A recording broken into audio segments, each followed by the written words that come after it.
We're live. And we're live. Welcome to the Howdy. Bardic Inspiration Podcast. I'm your host, Brad. B-Rad the Bard. Brad Yeager. Whatever you want to call me. And today, celebrity guests, Ryder and Nick from Scarlet Moon. How's it going, guys? Pretty good. Fantastic. That's awesome. Nick, I wanted to ask, what's going on with your pants, man? Oh, yes. Well, you see, I got these about 2 years ago, and, washed them a few times. It seems like you never decided to separate the whites from the colors there. Well, why would I, you judgmental fuck? Come on, man. It's 2019. Yeah, I don't believe in that garbage. Okay. Yeah, so let's I wanted to start today's podcast off with a interesting question that I just wanted to hit you guys with. So Bring can you share an unpopular opinion you have and why? Okay. Well, I believe that dreams actually exist, and it's not an actual fragment of thought. Like, you think your mind is entering another dimension and Yes. perceiving that? Oh, yes. Nice. And that's actually what our album is about. Our album is called Fifth Dimension, that we're going to release later this year. However, I say that because... So, I'm an anomaly. I'm not sure exactly what it is, but I'm pretty sure I produce more DMT in my brain than the average folk. But, let's just say I remember a good majority of my dreams, and I can really feel them.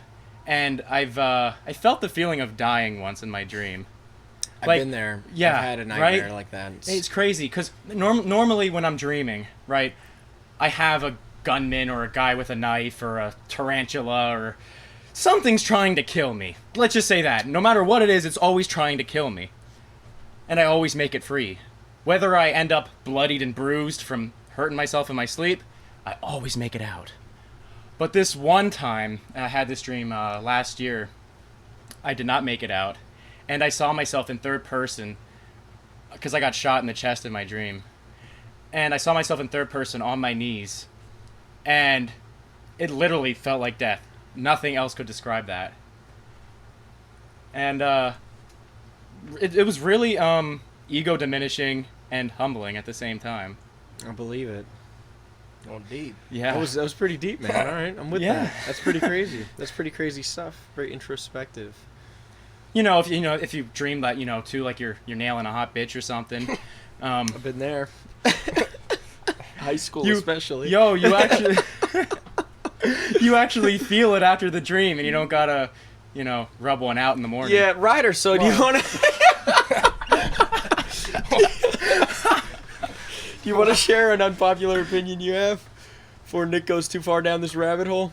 Blast beats Blast beats. are overrated. Oh. Damn. That's all I gotta say. All right, that's all you got to say. Speaks I'm for- going speaks down the for rabbit itself. Why do you think that?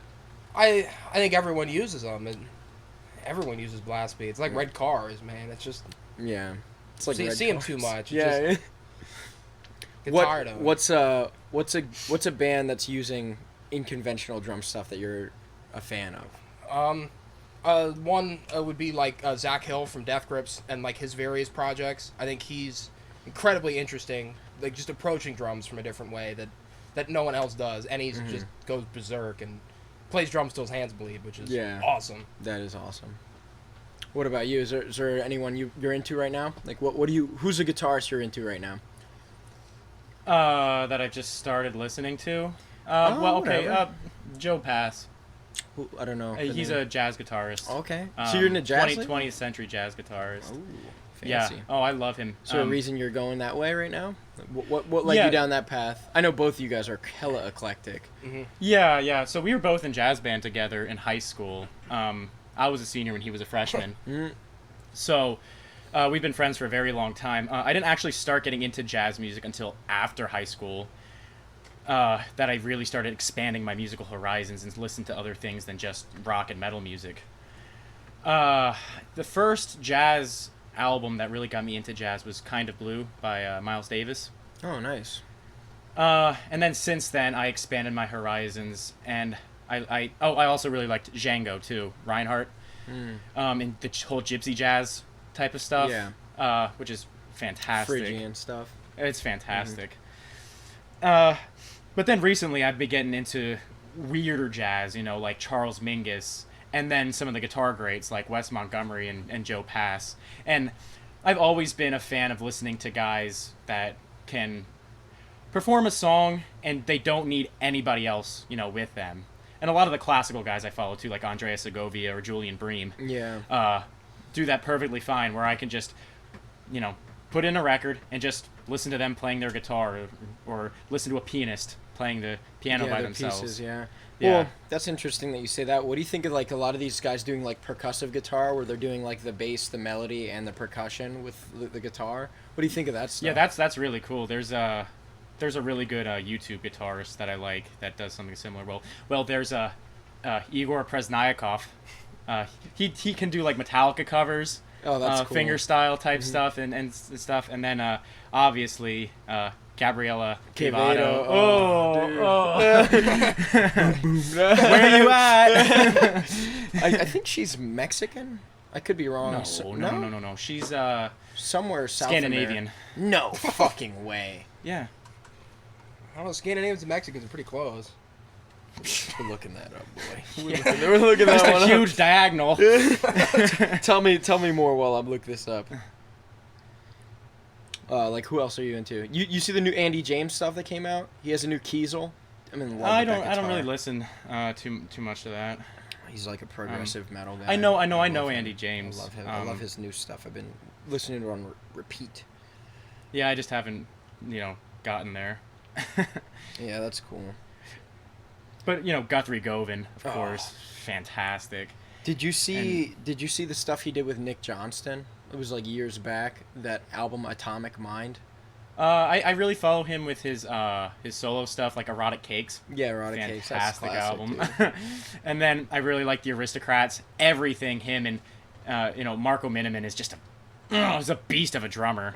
He actually auditioned for Dream Theater. Who did? Marco Miniman. From what band? Well, he's in the Aristocrats. With Guthrie. My bad. I'm sorry. So if you can play with She's Guthrie, Swedish. That's what I said. Scandinavian. Son of a bitch. All right. Yeah. GG, well played. You know your stuff, Nick. I know. I do my YouTube. I don't know stalking. the last name, and she always looks kind of tan in her videos, so I just assumed she was somewhere South American. Hey, she likes sun. Yeah. So do I. True that. So what? So that's super cool though. Guthrie's definitely an OG. What are some of the best drummers right now that you're into? Well, right now, the guys that I'm into, like a lot of these guys aren't around anymore, but the guys that I've really been into, Bill Bruford a lot. He played with Yes for a while, and then later on he switched to King Crimson. Nice. Which they're adding all the King Crimson stuff to streaming services right now. So I've been going in a real deep dive on the King Crimson stuff and just listening to his work in there. Because his work on those albums and Robert Fripp's and everybody else in those albums is way ahead of their time. Like it's the kind of stuff you could hear on like a tech death metal album now, and it wouldn't sound out of place. Yeah. Outside of the vocals. So. Yeah, I gotta say, man, like the taste in music that you guys have is so wide. Like you go from listening to like all this classic jazz stuff to like you love bluegrass and stuff, and then you go like to Kendrick Lamar. And then like the metal stuff that you guys listen to is like it's the widest range. Like being in the band, like you guys would show me the craziest shit. I'd be like, what the hell is even that? Like, you know what I mean? But yeah, man, like you got me into Mastodon. Like I cannot believe I never like really gave Mastodon a shot.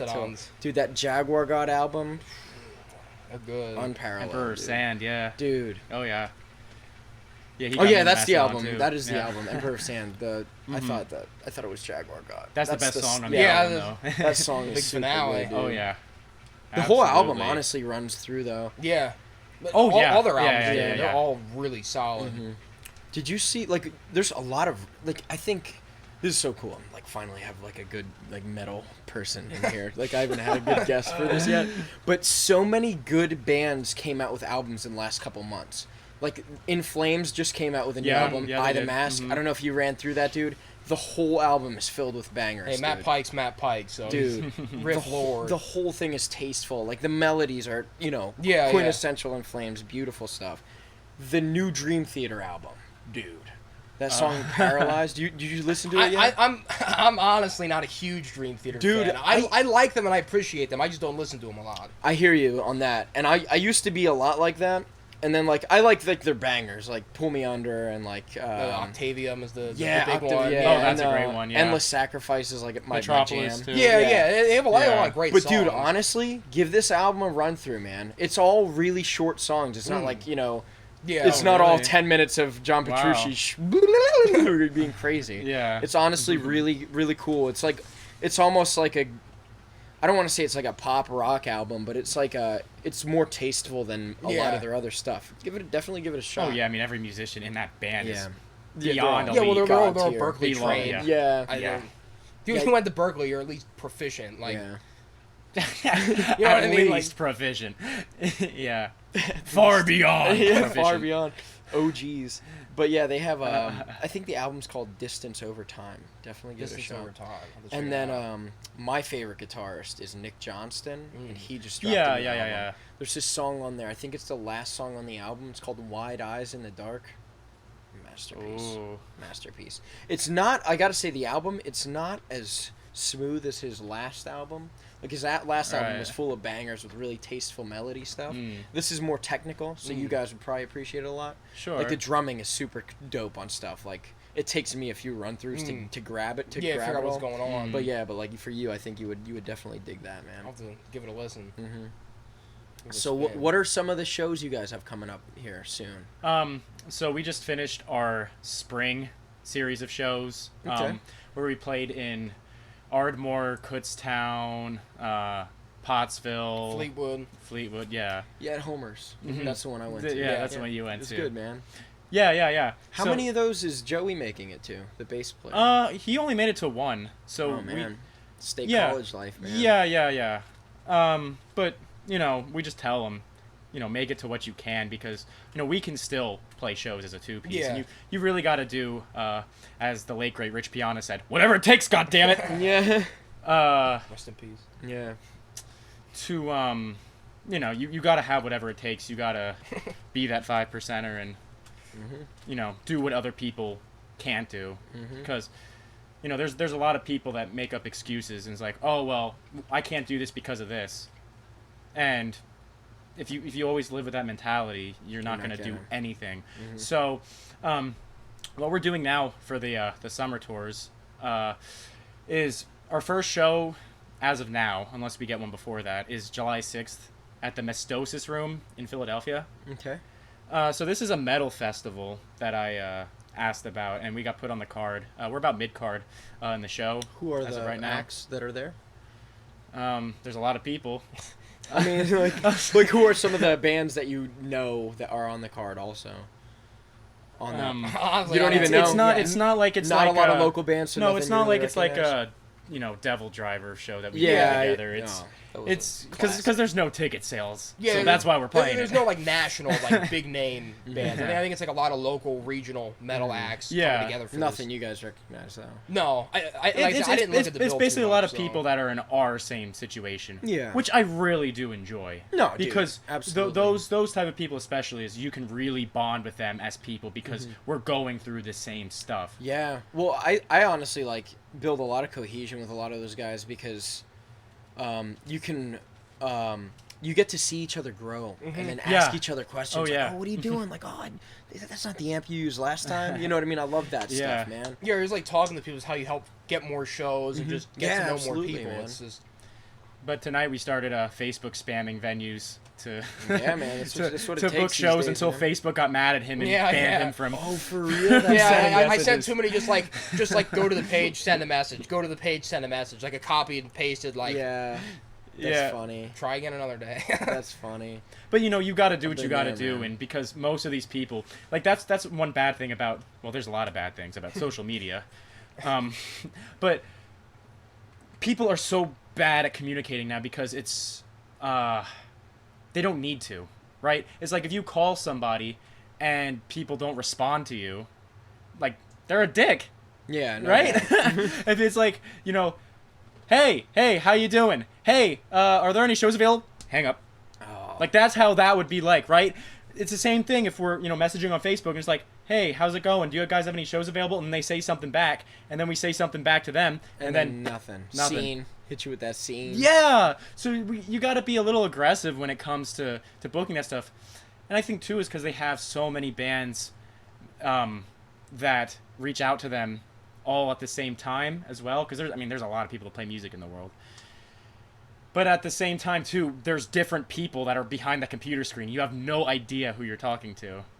Yeah, one venue, there might be 6 people that check the Facebook message, and one guy having a bad day might be like, fuck these guys, and Yeah, just delete them all. seriously. And then the right person Yeah. might say, oh, you guys sound great, I'm going to put you on this bill. Like, you just don't know. Yeah, and honestly, like something that I kind of just recently like had a realization just with the bookings that I've been having with like my band with Gideon. Yeah. Is the managers change. Yeah. So like Yeah. a guy we know used to be the manager at this bar, and we had a gig there, and he moved, and now we're gonna try to get a gig here because he knows we're gonna bring people. You know what I Right. mean? So it's good. Yeah. That's one cool thing about social media is if you do have a hook, you can ask that person again, like, "Yo, does your bar happen to do this?" So you know what I Yeah. mean? It's about keeping a good rapport with that stuff, man. Are you Yeah. guys getting paid better at some of these venues? Like I know, Actually, like, yeah, yes. we are. yeah, that's Yeah. really cool. I'm glad to hear that, man. Yeah, we're still broke, but Yeah. we're no. Starving artist. We're getting man. some gas and food money, Yeah, of course. getting closer to breaking even. Yeah. That's the trick, man. Yeah, for sure. We're not doing as much ticket sales and pay to plays because you can only ask the same people to come out and support you So many times, times, man. and it's like if you're if there's like a really big band that's touring and they ask you to sell, X amount of tickets for $20 a pop, it's like I barely have $20. And then you're getting $1 a pop for each sale. yeah, it's Yeah, if really that, hard if- on us youngins. Yeah. Well, honestly, I think. I mean, how many times have we been down this road with the ticket sales where we Yeah. it's just a very unfair system. That We a lot of managed to these do venues it have. every Yeah. time, but it It's wasn't definitely easy. not Well, and Definitely especially not if the easy. venues in like New Jersey or like somewhere far away, and they're like, "Hey, you gotta sell tickets." Yeah. It's like, Have dude, you I'm been in coming that from 2 situation hours where away. have you been in that situation where you're that far? You're like We all the way tried. We over here? tried. There was one in Trenton, which was like, I think it's like over an hour, and it was like a ticket sales. It was like, we're not like we can't get people to drive like an hour and a half to come see us. Yeah. Like it's just I think the system should be like maybe you have to sell, or maybe you don't have to sell any. But sell But what if you you're- can. Well, I think you should get more for each ticket sale. I think Yeah, if the okay. tickets are 25, you should get $12.50 each or 12 each. You know what Yeah, I mean? Or 10 each. Mhm. You know what I mean? Or But we- if you're making $1 a pop on $20 ticket sales, no one's interested in that. By the time you get to the venue, you're just under so much yeah. bullshit Oh, yeah. stress. No, we played a show recently where they had a. It was actually a pretty good system where. Goodfellas. Yeah, it was at Goodfellas in Pottsville, the Pottsville. one in Schuylkill County, and essentially they had like told the band to make a guest list, and then you give them the guest list, and then every person that comes in, they check off on the guest list, and then you get money for that person coming in. That's So a you cool don't system. have to sell if no one comes, and you just don't get paid. Yeah. But if you bring 50 people, then you get paid, and I think it was a better amount too. It wasn't like $1 per person. It was Yeah. like 5 or 6 or whatever. It like a was. legitimate like a amount, decent. yeah. I was actually having this conversation with my jiu-jitsu guy that I had on here. Oh, okay. And honestly, like the jiu-jitsu performance stuff, like when you're high level, they get paid really fairly, and it's a more fair system. Wow. But at the same time, it kind of falls. At the end of the day, it falls on the supporters and the spectators. Yeah. man. You know what I mean? They got to come out and support. Yeah, if You know people what I aren't mean? coming out to see music, the venues can't do a whole lot because then they're not making a whole Yeah. lot of money either. And so. it's really hard with this day and age too, because people don't go out as much as they used to. Yeah, With the whole true that, with the man. internet and It's all like, oh, music. is it live streamed? All right, cool. And I'll all watch music's it. digital, and people What- can just get their music for free. It's Yeah. it's really hard to make a living as a musician. That's why I have a goal to go down to the boardwalk in a Speedo and maybe get some George Washingtons that way. Yeah. Some dollars in the straps. Do you wanna tell us about your Nick the Speedo Guy project? Yeah. So as a side project to Scarlet Moon, another music/comedy venture that I'm doing, I am known as Nick the Speedo Guy.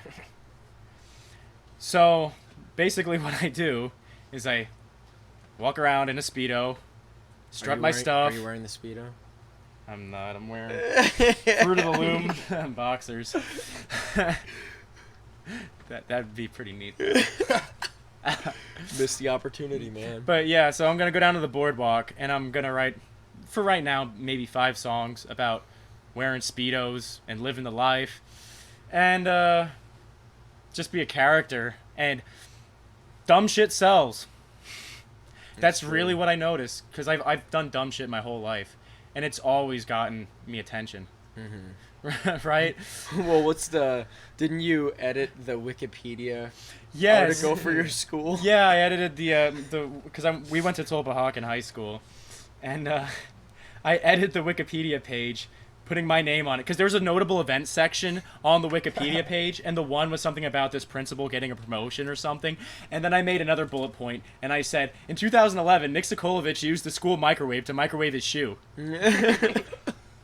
And then I wrote something, too, about the former principal that left, and I said something in 2014, he got He won a bodybuilding championship. Yeah, the Tulpehocken weightlifting award or something. Was he a lifter guy? No, not at all. no. Not at all. Just complete horseshit. Hey man, That's awesome. if you troll without hurting anybody, that's a good life. Yeah, that's a good life. It is. Trolling can really make you happy as long as you're not a dick about it. That's funny, man. Are you doing any side projects? Yeah, I actually have another band that I play in called Filthy McNasty. It's like it's like a sort of like a punk kind of band, but it's real noisy and weird, and there's a lot of improv and spacey noises and crazy sounds, and That's cool though. it's drums, bass, and then vocals, and that's it. So Who's in that band? it's me, and then the bass player is Josh Jordan, and then the vocalist is Shane Bowman, aka Rusty Whipped Cream. Rusty Whipped Cream. Represent. What about your? I have a question that I wanted to ask you in person because I can never understand what's going on your Instagram when you post this. What's with the Bernville legal street racing thing? Oh, you don't know about that? Oh my god.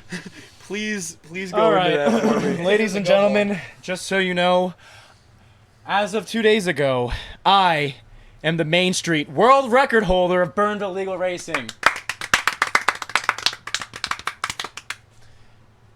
Yes. So I'll drink to that. in Bernville legal racing, our motto is to obey the damn law. Good right? for you. So, what Bernville legal racing is, it's like street racing, except you gotta obey the speed limit, you gotta stop at all stop signs, and you better use all motherfucking turn signals.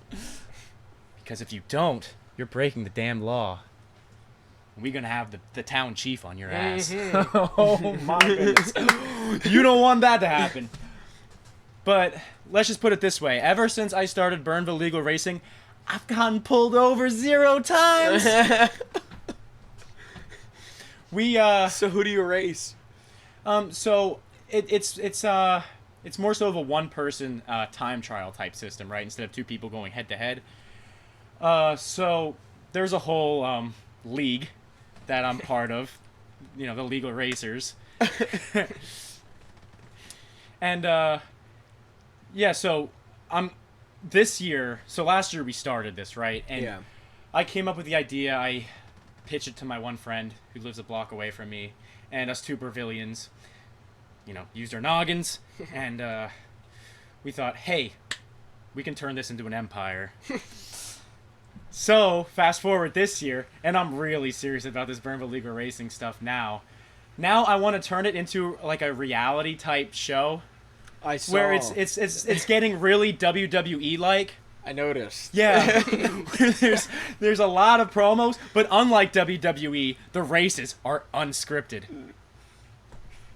So I have a whole written storyline planned out with everything. Like I started feuds between characters and stuff, right? And the feuds are going to be settled out in a legal race. And then whoever wins that feud progresses the storyline even further.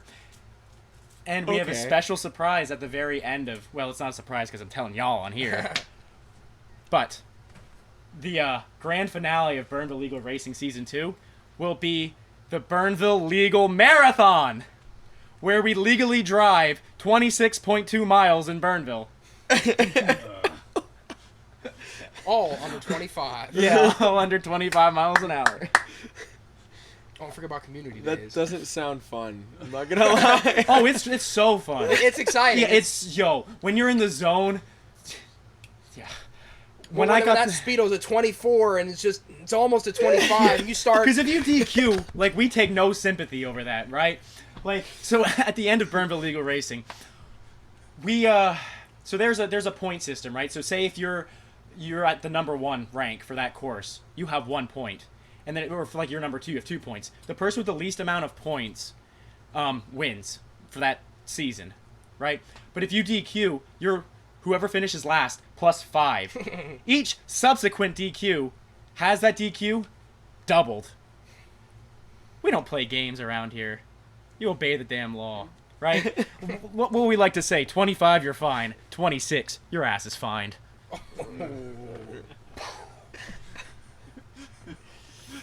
Hey man, rules are not meant to be broken, right? That's right. I'm even bringing it to Bernville Community Days too. Good to know. Yeah. So if anybody's going to that, and you're watching this, you can have my autograph. I'll probably break more records in Bernville Legal Racing. Let's be real now. You think a Bethel boy's gonna do it? Hell no. He is the greatest legal racer of all time. Me? Yeah. I am the projected winner of 2019 Bernville Legal Racing. Where can people go to find more about the Bernville Legal Racing? So you can follow us on YouTube at Bernville Legal Racing. You can follow me on Instagram at Nick the Speedo Guy. And really, anything that I'm a part of, I'm going to talk about it. All right, I'm with that, man. Yes. You participate in this? He doesn't want to break his car. No, I gotta watch the brakes. Legal racing's tough on the brakes. Sudden stops. I popped a tire and broke my brakes from this, and I'm just working 2 jobs Are now you serious? so I can afford the damage that will come to my car at the end of this season. Really, legal racing needs a pit crew. It does. Really should get a uniform pit crew to Oh, yeah. change brakes. It's incredible. It's a good question, though, man. It is. Thanks. I don't think Brad would be very good at that. I don't think he's ever gone under the speed limit in his life. Yeah, I the only time I go under the speed limit is when my new Jeep can't do it. Like, it's terrible up hills. I have to drop a gear to just get up hills at the speeds I want to do, which really is not very fuel efficient. So I don't think I'd be very good for your show, but if you ever need a guy You'd be that good for drives- the skits, spectator. though. Oh yeah, Yeah. I'd be a good spectator for sure. Absolutely. You gotta let me have the bus on the show. Oh, I'll welcome. Hey, you can legal race this thing. Yeah. I well- legally race this for sure. I drive this very legally because it's a very If you could bring that taboo out for an thing to episode. have out. You'd still On probably the beat road. Chris Ackerman. Oh my god, that'd be so good for an episode. Have a bus. I could probably do a burnout. You're gonna round up the criminals in this thing, a paddy wagon here. Look what happens to losers at the end of the season. Yeah, I Yeah. could tie him up in the hog tie him in the back. Haul them off to jail. Darn tootin'. 10 lawbreakers. Yeah, just don't steal my pump. That's all I'm asking. Redner Super Quick Shop Pump 7's my pump, y'all. Pump 2's mine. Just keep it in mind. All right. If you take our pumps, shit's gonna happen. It'll be hell to pay. Yeah. All right, man. So, well, you guys are in the studio Oh with yes. your new album, right? Oh Yes. yes. Tell me about the album. Is it a lot of the songs that we did when I was in the band? Some. A Some. quarter of it. about. Quarter, really. So there's a Yeah. lot of new stuff. Yeah. Yeah. So the suite that we did is on it, and Reptilian, and well, I should say more than that. About a little less than half. Yeah. Because Bloody Skies and Reptilian. The suite Um, is Abyssal, Berserker and Armageddon. and Armageddon. Yeah. Yes. That's all there. And then Reptilian and Bloody Skies is on. Yeah. And then other than that, it's other stuff that we did. But yeah, so we went to the studio with our producer Spiro the Dragon Spillis, who's a Does he like that you call him that, or does he hate it? I don't think he actually knows. Yeah. We've told him that he has a dragon named after him. What did he say? A little purple one. But I've never heard of it. Yeah. It's funny because he wears like purplish sunglasses sometimes. Inside. That's funny as shit. I never actually seen his eyeballs yet, so I All right, that's cool. just you want to take it from there? Yeah, well, the album's called Fifth Dimension, but so like we spent one of the things that we wanted to do in the album, we didn't want to program anything, we didn't want any programmed drums, and we didn't want to like layer it like drums and then guitar and then bass. We want to do everything live because a lot of our stuff shifts around speed wise and tempos, and it's just all over the place. So we ended up recording the album live, which it was a lot of rehearsal on the front half because we wanted to get this done as little time and money as possible. Yeah, no doubt. But it was easy when we got in because we were so tight that we just played everything together and did a few takes of every song, and that was it. And then it was on to overdubs and vocals. Except for some of the solos. I took many a takes on some of those. Yeah. I bet.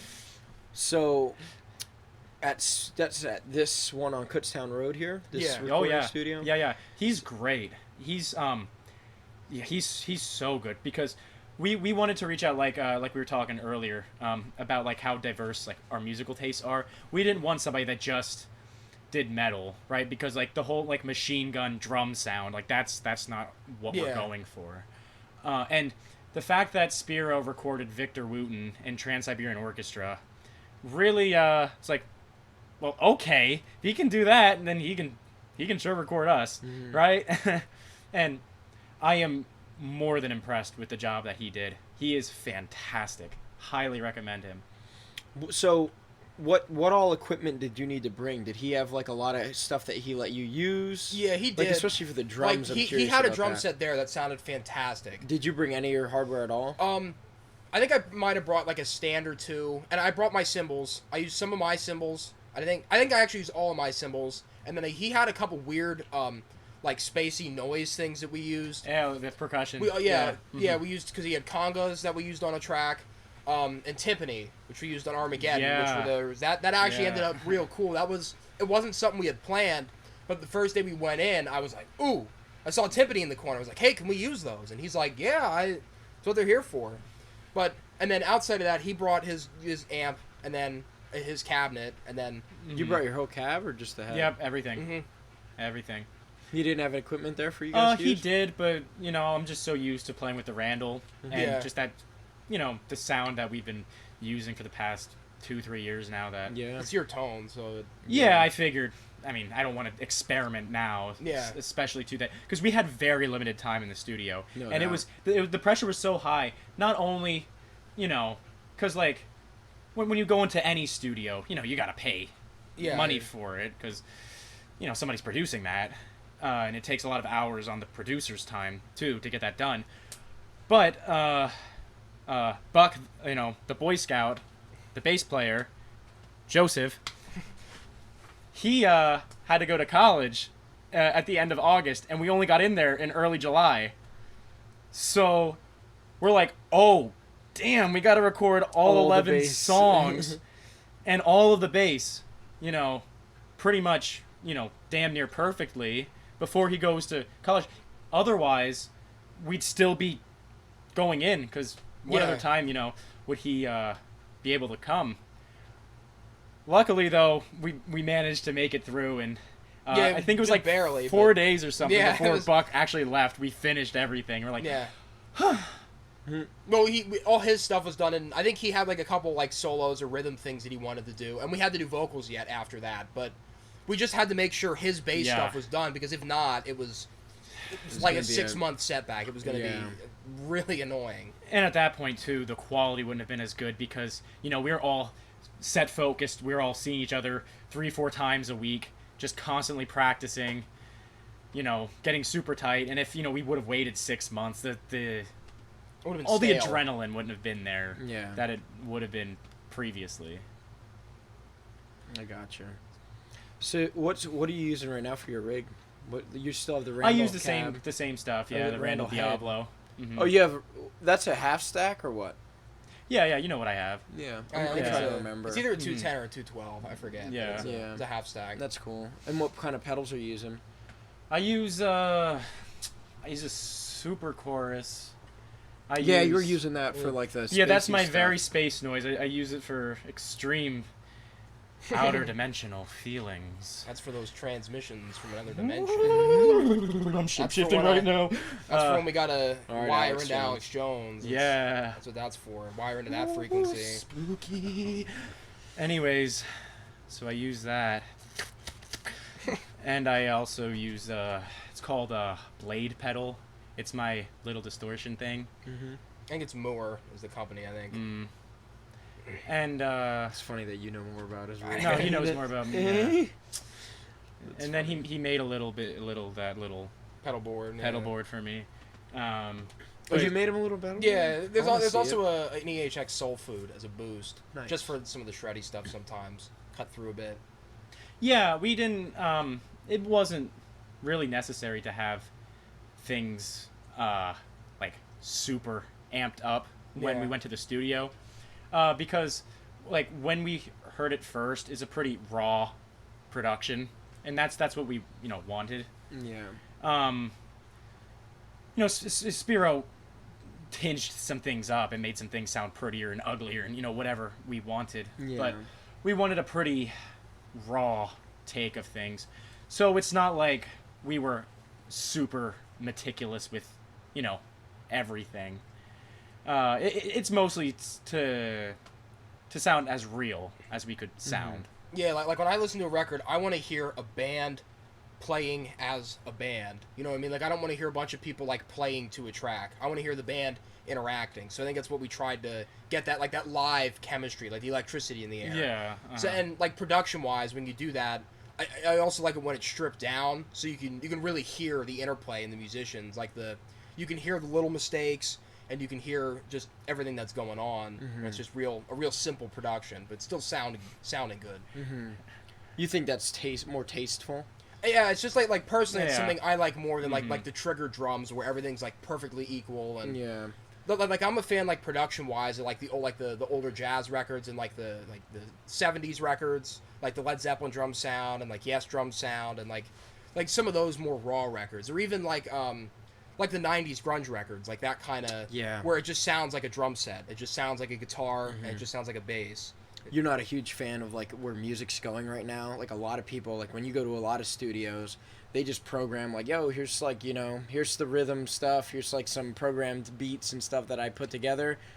Sing over this. As long as it's interesting, but a lot of it isn't. Yeah, like, I like program stuff because, like a good example is like Kid A, the Radiohead album. Like, that, most of that's programmed electronic drums, but it fits the music well. I don't like it when it's like a rock band programming their drums, because to me it just seems like Rock's a raw music form. that's what a drummer's for, like in a Yeah. rock band. Yeah. Like, if it's like rap or whatever, but even that, like, I've been getting into lately, like, watching videos of like rap performers like Kendrick or Kanye or whoever that play with a live band. Oh, a lot of them do. Yeah, I think it's so much more exciting to me seeing a rapper out there with a full band. It has so much more energy coming out. Yeah. I think. No doubt. I think any time you can collectively put together the music live is the way to go. But, it's really unfortunate for these up-and-coming guys that don't always have access to that, Well, and that's the part of the trouble, because I understand a lot of people want to program drums because it's so much cheaper. It's cheaper, it's easier, and it sounds pretty good. Like, it sounds good. Like, it's passable. But I think there's just something you can't quite get as opposed to the program versus, like, a real drummer with that real feel. There's just something you can't quite do. It's like, making a guitar sound with a keyboard. It's not a guitar. It's it can sound really good, but it's a keyboard. It's not a guitar. Yeah, or like looking at a print of a painting. Like, you can't see the ridges in the paint. Like, it still looks like the Mona Lisa or whatever, but you can't see the ridges in the paint. And Yeah, that's a really good way to put it, actually. That's a really good way to give it imagery to what you're saying. Nice. Yeah, and we're huge on the whole concept album thing too. Some of our favorite albums, like Lateralus by Tool. Or all of Tool albums. All Tool albums, really, or even like say like Alice in Chains by Alice in Chains, or just albums that have like a thematic something tying them all together. I think it makes it much more cohesive. Yeah, so we came up with a really grand story for our album, and like I said about the Fifth Dimension, right? So our album starts off with a song called Blue Sunlight, and Blue Sunlight is a reference to people not being able to see the sun in the sky because everything's just blue to them. So that being said, it's a reference to individuality and the lack thereof in general society, right? Everybody, it's either conform, or be discriminated upon, right? Is how the general rule of thought is. Do you think you guys were like a lot different than other people growing up? Like when you first started the band, I think like you guys probably were able to pick each other out in a crowd. Like, you're weird like me. Yeah. We can make this work. Yeah, we've always been. Yeah, we only get weirder as the years go on. Yeah. So I think that's a good thing, to be honest, man. Yeah, so You don't want to be basic, man. no. Live in regret. and I think everybody has something unique to them. It's just they're in that shell that they are so afraid of letting it out, right? So it starts off with something like that, and then it moves on towards this really grandiose story of the precursors creating everything, like the existence of the earth and the stars and all that, and they sent out these reptilian shapeshifters down to earth. If they're listening right now, There's one right there.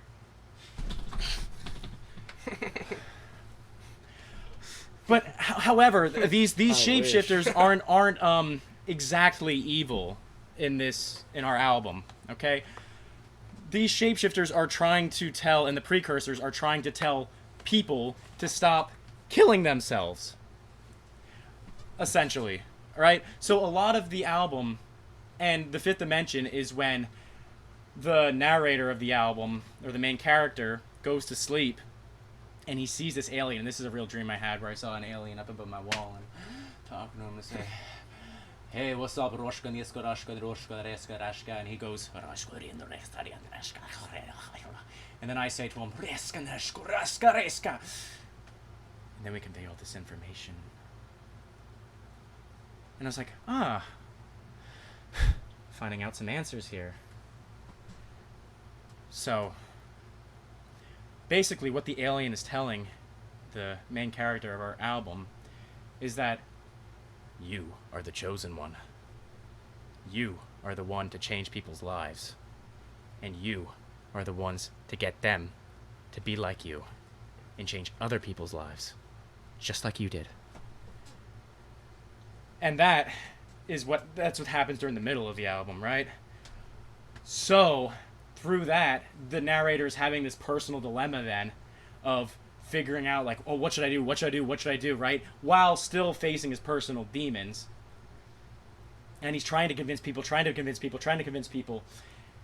And all of a sudden it's, people are just destroying everything. They're burning forests down. They're setting off atomic bombs. They're polluting the waters. Everything. They're destroying this whole planet and one another. And then the last song on the album is a song called Armageddon, which is a love story. But it's, on the surface, it may seem like a romantic love story between two lovers. But it really, like, metaphysically, it's about, oh shit, I discovered this too late, or these people discovered all this too late, and now we're gonna die. And then everything just implodes. Armageddon's the last song on the album. Yeah. And then that's how the story ends. Is the narrator tries sending the message out to people, but it's too late. And because nobody listens, and everything just implodes. That's pretty cool. I listened to the track you sent me of Abyssal. Is that from the studio? No. That's from when we made like rough demos, mainly for us when we were practicing vocals, just so we had something to sing over and listen back. So that's all that was. That was just like a rough demo. Is that pretty much what I heard? Is that going to be generally what I'm going to hear in the album? Did you change anything up? That that breakdown section, the dun dun. Yeah. That's more of like a live thing. So we cut that out and we just have like a short transition back into the chorus. Nice. But that we just think that it's more of like a live kind of build people up. Yeah, and no, I talk remember. to them and, I yeah. remember. Good times. That's that's probably gonna be our lead single off the album. I think that can appeal to a wider audience than Yeah, I think weirder. people that really like rock music are gonna like that one the Yeah. most. I think that's a Yeah. good rock song. Yeah. And then Berserker's a great death metal song, like a great Sludgy. death metal. Yeah. Sludgy. Oh yeah. We got Yeah. we have 2 songs that are like on the heavy side that are like sludgy and black metal-y and Yeah. kind of just real harsh. But Yeah, Berserker's that's basically about confronting the inner demons. Like Yeah. the Berserker that that's too. bludgeoning Fucked you up in the by dungeon. demons. Yeah, that's That's probably my favorite song to perform. oh I yeah. fucking miss. it's this heavy. song. It's There's one we It's a good we one. wrote after you left called Dystrophy. You'd really like that one too I can't wait to hear perform it. that one. That one's a lot of yelling. Yeah, the studio the studio hurt a little bit. Yeah. Especially on my voice. Yeah, you were we telling had to be cautious on our pipes for like 2 months or for however long it took us to do the vocals, just because we didn't want to fuck anything up and then not be able to do it, especially with all the yells and the intensity of the Yeah, vocals. because you had to get into that zone, right? So you couldn't just go there to perform it. You had to go and you had to live that character, right? So like Reptilian, the chorus of it is planetary devastation. At least we have a soul. So at this point, I'm thinking, oh man, we fucked up. Oh man, the aliens are destroying us. You gotta feel that those aliens sending meteors your way to just destroy the planet, right? You gotta think that freezes just, boom. You have 5 minutes. Yeah. You gotta have that urgency, that anger, that aggression in your voice. For Dystrophy, that was a song I wrote when I was very, very depressed. What was it, two years ago? I wrote it. Out of all the song lyrics my mom could have found, she found that one. Anywho, What's that song about? so It's dark. yeah, that song, it's essentially a I give up, like life is meaningless type of song. Some of the lines I really like on it are, let's see, vacant heart, missing parts, start the occult abortion, psychoanalyze my shit, tell me how fucked I am, I'm weak, too weak to bleed, put me the fuck to sleep, visions of war. All right. That Yeah. sounds pretty It- dissonant. Yeah, that one. It's a real bummer. It's a real bummer. It's a That real one- bummer. It's good. It's just No, dude. Some of the best that music. emotion exists, so it The best music's Gotta talk depressing, about man. it. The best music comes from the dark places, dude. Yeah, but in recording that too, you had to psych yourself out into that almost meditative, even if it's a good feeling or a bad feeling. Like I remember, what song was it? It was Berserker. Oh, yeah. The end screams of Berserker. I just couldn't get the end screams right, so I started going. I started punching the fuck out of myself. I was like, hurt yourself, man. Do this, and then all of a sudden it's like. Bruh. I remember there were a bunch of times where we were in the studio and I was sitting in the control room with Spiro and he was in there like beating his chest, just going nuts, screaming, like turning away from the mic, just screaming. And he's like, "Is he okay?" I was like, "He's fine. Just let it. He's weird. He's getting in the zone." Yeah. He's getting the berserker out. And like when we would do it, we would like organize ourselves. So we would do like 2 or 3 like more normal, clean.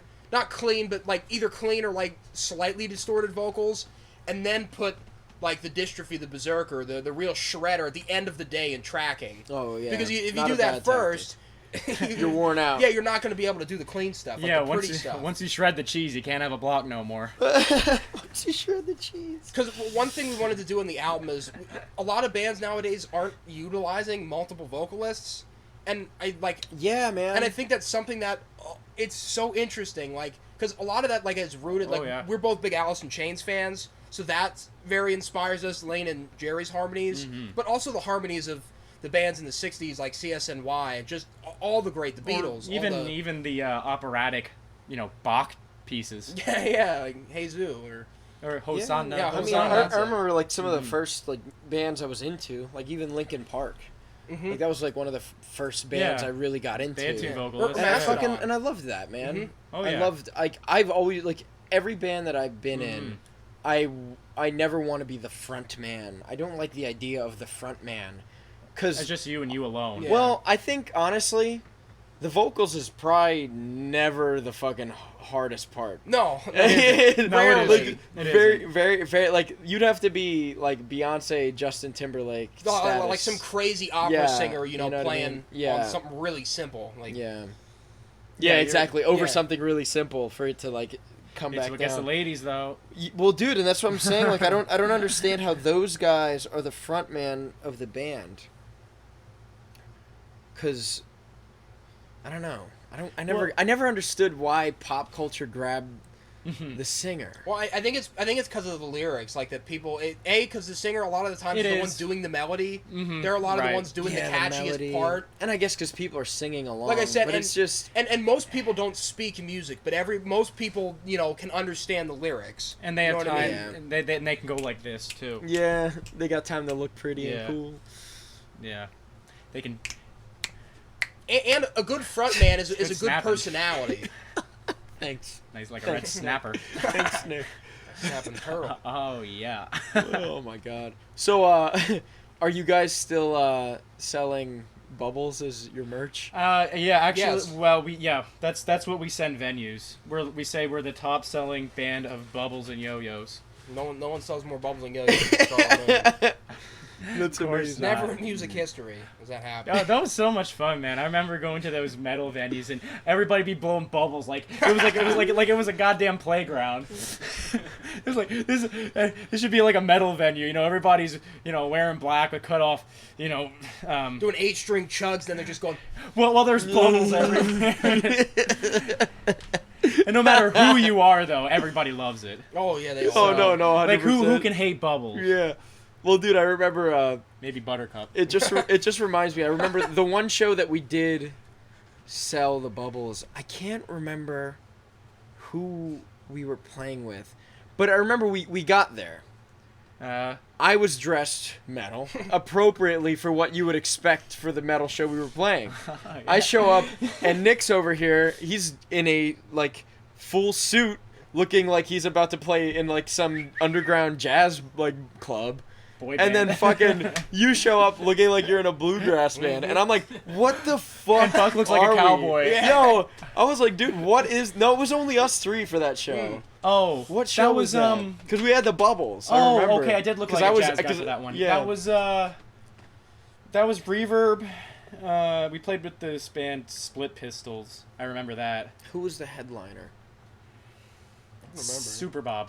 Oh, Super Yeah. Bowl. That's it. Yes, that was in August. That I really liked that show. That was a very fun We show. opened up with Reincarnate for that one.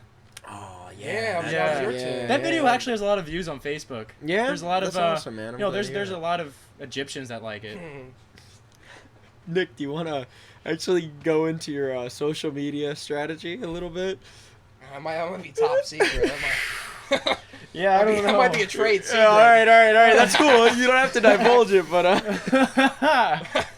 Let's just say it's wizardly. Just know we're incredibly popular all over the world. where do you have the most traction?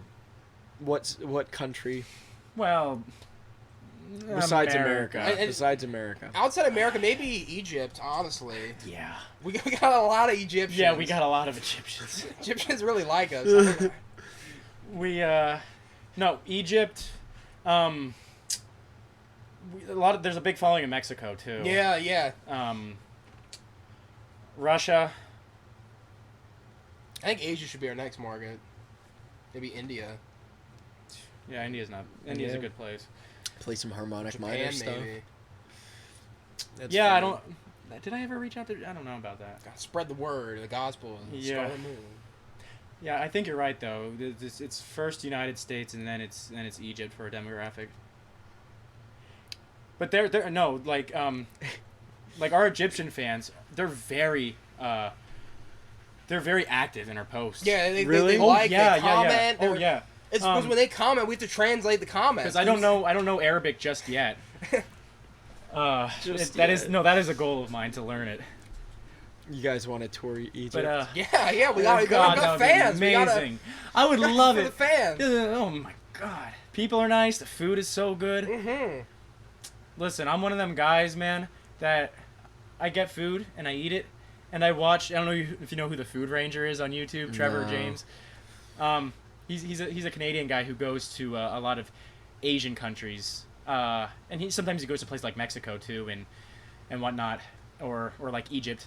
But he goes to all these various countries and he eats their food, and it looks so damn good everywhere. And I'm just here and I'm just eating, the slop that I cooked, but I watch him eat, and my food tastes better watching him eat. And I think, man, if we could play at any of those places, because the people there all seem so friendly, and the food seems wicked good. Like, hey, what more can you ask for? Especially not? playing music in those areas. Yeah. Too.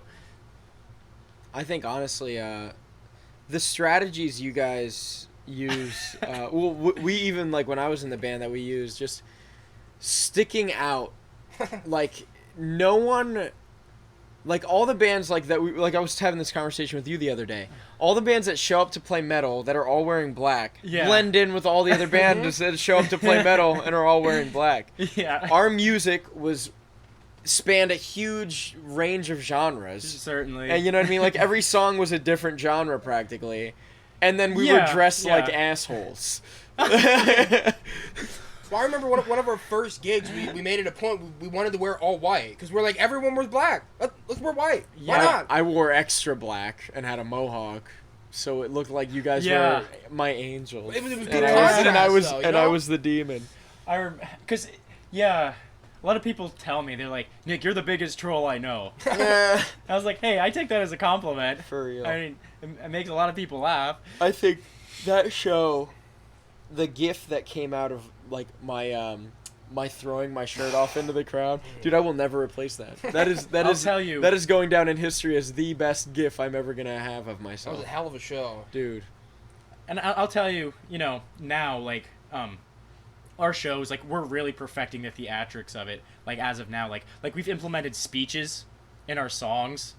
So, I'm basically cutting promos before each song, or, like, before, like, a breakdown part or something. Really getting into character and telling a story. And we've also incorporated, like, a lot of jams, too, in our stuff. But I gotta say, I definitely think my favorite show that we've done was the Christmas one. Where you jumped on the stage. It was like the And WWE. Acted like you were choreographed. fighting me, and I called security, and some people actually called security on you. And then like the security guy was like, "Is he cool?" I've never received so many compliments in my life from For that. your Well, and it theatrics. was packed too because Oh it was my that God. free show. So everyone's like, free music, why not? Like everyone's there, it's packed. Well, I think That the was funniest part of that amazing. I show love that. was we like came up with the idea to like, I'm gonna confront you guys like, oh, back when I was in the band, it was Yeah, we fucking talked about it at the blah, blah, gym, blah. too. And then I was, remember, yeah. And then like, what ended up happening is the dudes from Vitruvia, it was the one dude's birthday. So I go up to him and I'm like, oh man, happy birthday! I didn't know it was your birthday. Well, what do you got for merch here on the table? He's like, oh, we got these. I'm like, those booty shorts? Yeah. And then he's like, yeah, totally. I'm like, how much are those? He said like $30. I'm like, $30, bro. I'll make you a deal. If you give me those, I'll play on stage with them on, and I'll give you a shout out. Yeah. And then that's when we proceeded with the skit. But I'm not dressed nearly what you fucking expected me to look like. We just went into it anyway. The crowd loved it though. They went wild. It Dude, was- well, honestly, I remember I took my shirt off for that one, and like no one went for it. Or like the group that I threw it at was like, Bro, like you look get at the like squads. super homophobic, like pink short guy, and Oh then my and then like some chick right over like. That show was ridiculous. That was so much fun. That's the good thing about music is they're all really fun. Well, that Except the I Alvernia was show. gonna say except that one. But- Oh, I fuck believe that it. one. What happened? What happened? Our worst show. Yeah, so that was like our best show. The Alvernia one was our worst. That was like 2 weeks before that. Not our fault. It wasn't our worst because it was our fault. We rehearsed a lot and we were good. We were actually recorded. We recorded a Christmas album because the show was around Christmas time. yeah. And we I remember recorded a this. Christmas album, and so we could get all these Christmas songs together and sell the CDs at the Christmas show. I'll let you Yeah. you show how it went bad because Yeah. you only got the show. So. Yeah. So we had a variety of Christmas songs. And the fun part was what we wanted to do was, we thought it would be inside. People would come to see us, right? In Alvernia, there's a lot of nuns. So we decided to do a really heavy version of Silent Night. You've heard that, right? That was what we closed the Christmas show with at Reverb. So we're like, we're going to play like this really pretty, like Angels We Have Heard on High and The First Noel. Green Sleeves. Yeah, and, really pretty Christmas songs. And then we're going to be like, okay, if you want to hear something really cute and pretty, Silent Night. Boom, boom, boom, boom. And then and then it got heavier and heavier and heavier. And then, we were hoping to troll that way. No doubt. But it happened to be outside, and it was like 27 degrees out. And, I was playing fingerstyle, and my hands were really frigid. Yeah. And nobody was out. And we brought a boatload of gear because I was playing drums on Silent Night. We even brought a keyboard, and then, too. because I think I was playing keyboard on one song, drums on, like, one or two, and then a guitar, acoustic, on a couple others. So it was 3 guitars, a drum set, and a keyboard. Yeah. And the show only lasted, like, Oh, yeah. like 15 minutes, because we ended up getting cut short. Like, we didn't even get to do it all. That sucks. Everyone ended up, like, we started playing, and, like, people, like, they lit the Christmas tree, and then, like, people just started leaving, and it was like... Yeah, we got that applause for the first one. There was a crowd. Yeah. But, Did I mean, you I get understand paid it. for that? No, this was just a... We thought it was going to be a fun thing, That's and the worst when you're just, playing a charity gig and you don't... No one even hangs out for Yeah, you. yeah, it was just a real depressing, like, it was... Yeah. You Put know, all this shit out here, and no one bothered to stay, and it just... At the same time, it was like 27 degrees out. Yeah, but, yeah. Yeah, I don't blame them. You win Shit. some, you lose some. Yeah. The good thing about music, though, is even if you have a fairly shitty show, you're still going to feel good. We got some beef That's still a sticks good story. afterwards, So it was... Beef sticks. Yeah. funny. Oh, yeah, we got some Renner's beef sticks afterwards. It's a good time. Oh, yeah. Yeah, I'm going to be a beef stick pretty soon. Oh, yeah? What Yeah, is that? the Gary Redner's Memorial 5K I'm doing next week. I'm gonna... Do you know where they sell red body spray? Red body spray? Yeah. It was Yeah, dressed up as a beef there's stick. this website, Amazon.com. Dog, I need to get it soon. Let's get that Amazon Prime, Yeah, baby. 2-day, man. Free 2-day. Well, maybe. But anyways, I wanna go as a beef stick to pay, and I'm gonna wear a white shirt, and my white shirt, I'm gonna write on it like the label is on a beef stick wrapper, right? To pay homage that way to the greatest gas station and the greatest gas station founder in the entire universe. Gary Renner. Oh, yeah. Yeah, Rest yeah. in peace. Because that's my new thing too, is to do 5Ks. Because so another story, I guess, if you want to say, is I did a 5K. So backtracking from that is I've been a distance runner since middle school, since I was 13. So that's been 10 years.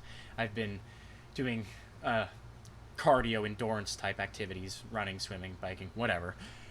But I graduated college last year, so the only races I can do now are the local 5Ks and marathons, right? Which I've never done a marathon yet, but in due time. So what I did last year was it was 5K where people dressed up for Halloween, right? So I went as an eggplant, but I wanted to still run. I didn't want a big burly, dick-looking eggplant costume. I wanted to perform good, look sexy, and still be an eggplant. So I went to Party City and I got me some Barney Purple body spray. Psh, spritzed myself down, and my hair it's got a little bit of a plant stem vibe to it, right? So I dyed it green, and I went as an eggplant that way. And everybody was so enthralled with that. It's a shame I finished second, but anyways. The eggplant did not take the gold that race. But I thought it would be genius to do stuff like that on a non-Halloween 5K. So, Who won? I don't know his name. Someone that wasn't dressed as an eggplant. Was it the Flash? I wish. Would it be really shitty if like somebody else came with the same idea I had and beat me? Like dressed as a grapefruit. The better eggplant. Yeah. That's fucked. But some of the other costume ideas I have now is one is I want to go as a carrot, where I really get a lot of vitamin A and dye my skin orange and dye my hair green. Or he gave me the idea of going as a Ticonderoga pencil, where I dye my skin yellow and I dye my hair pink, and then I write down my chest Ticonderoga. Put a green strip right there. Oh, hell yeah. Well, be careful not to dress as anything that you have to spray paint your skin black. No. I thought this out very thoroughly. Any of those tones I am not using. Stick with pastel colors. Yeah. Neon colors. Like blue, yellow, Yeah. green, orange, Yeah. red, pink. Jesus. That's fantastic. Yeah, too many people get in trouble for Oh, yeah. Stick- Yeah, painting themselves the wrong color these days. we don't want to blend in at metal shows, you know what I mean? So we can't go as that color anyway. What is it? The one show we played this year at Kutztown. Oh, the eggplant came back. Yeah. The eggplant came back. But instead of using body spray, I used body paint. And I used some pretty cheap body paint from Party City I got. Alright, and I did the whole dye my hair green thing, and I actually got an eggplant to go on stage, right? It was kind of like how Ozzy bit the head off of a bat. Yeah. Well, I wanted to bite the shit out of a fucking eggplant. Alright. However, Ozzy could bite the head off of a bat. I could not bite into an eggplant. I don't know if you ever tried biting into one of them nicotine-filled eggplants. Nicotine-filled? But yeah, they have nicotine in them. But goddamn, son, I'll tell you this. Is that true? Yeah. It is. So all y'all smokers out there that are watching Bard L. Brad, Shorty Booty Get Short on that Man, eggplant, man. Eggplant. I want to Everybody bite there- into an eggplant right now. I don't believe you. Go ahead. I guarantee you have better luck biting into a fucking watermelon. I kid you not, sir. So, as we were playing Blue Sunlight and I went into this go ape shit mode thing, I got the eggplant and I was getting ready to do something real epic. I was getting ready to bite into this sucker. All right, I acted like nobody saw that. I was like, Lord, this thing is like marble! Holy hell! Like, good It Lord, must not son. have been ripe. It was hard. It man. was a club. Was it a real eggplant? Yeah, it was raw. something you could beat your brother down with. I assure you that. Like the Tool song, Right in Two? That's Yeah, exactly the reference I was making. Except the eggplant didn't go right in two. Yeah, went You right could see my done. teeth marks, but Oh Yeah. my god. anyways, I went on a tangent there What? about the eggplants. What were we talking about before that? How I looked. Oh, when it started running, and he got all sweaty and all the. Oh yeah. So we were playing, and my guitar had so many purple smears down it because this body paint was just coming Poor off. Iceman. I felt so dirty at the end of this because I was like a somewhat of an eggplant, man. Because my skin was scaly or fish-like, and I go home, I shower everything off, and then the few days after that, I smell myself like,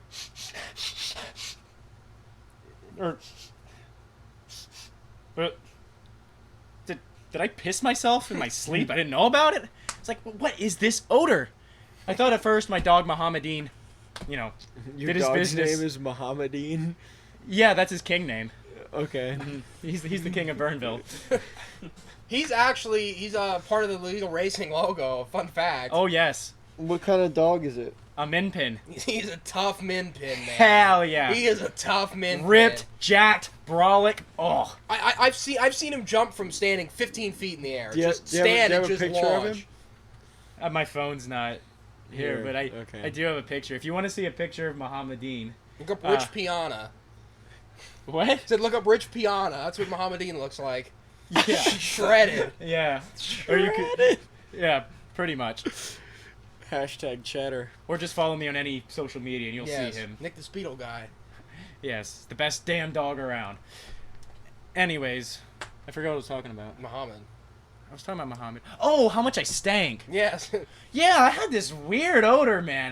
Because I got into the habit, too, of walking almost every day because it really frees your mind, body, and spirit. And it's a surefire way to not get fat, too. It's a good way. Yeah, it really is, because it's very low impact as well. But I was thinking, what's the smell? And I'm theorizing, and I don't know if this is actually what happened, but I think from that body paint that I had on me, from all the sweat that I was sweating out, some of that got into my pores, and it took forever to get out. I don't know if I'm just talking some bull honky right here or not, son, but that might have happened. Not buying that body paint anymore, that's for sure. Yeah, so moral of the story is, kids, unless you got some top tier, top notch body paint, body spray ain't a bad option. Good to know, man. How much does it cost to cover yourself from head to foot? Depends if I got an erection or not. That adds about 4 cents. Yeah. I would say roughly a nickel. Roughly. I'll give you a nickel. Yeah. All right. So non-erect me. What you say? $10. Erect I don't know, me. you're the one that bought it. Yeah, I'd say erect me. $10.05. Yeah, it's about. Good to know, man. Oh hell yeah. All right. What? How much would it cost you? I don't know, Nick. I've never done it before. Differential on that. What's the differential? I've never done it. I'll let you know when I decide. How big are you? How big am I? Yeah. I'm 6'2", according to my driver's license. That's very true. Yeah, you're taller than me according to your driver's license. Yeah, mine says I'm 5'9", so. Yeah, I tried for my driver's license. I tried getting a picture with one of those propeller hats. No way. Yeah.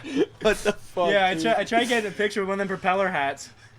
I went with my family too, and I was like, "Hey, this is a great idea." And they're like, "You're right." So I went with one of them propeller hats, and the guy at the DMV is like, "Take the hat off, sir." I'm like, okay.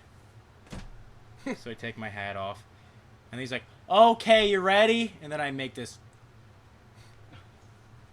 type of face, and he takes a picture. He's like, "Okay, is this what you want?" I was like, yes it is. And ever since then, I have a nice snarl on my driver's license. So when the popo pulled me over, they were like, "Oh man, we just got Bernville's baddest." No, you legal now. You legal. Yeah, son. I was like, listen, man, we actually, Jake and I, my friend that I was talking, my Bernville Legal Racing co-creator, we just had the cops on us 2 days ago. We were at the park. I guess, I thought you told me the mayor said that the park had 24/7 hours. He didn't say 24/7. He said it's open later because there's new lights.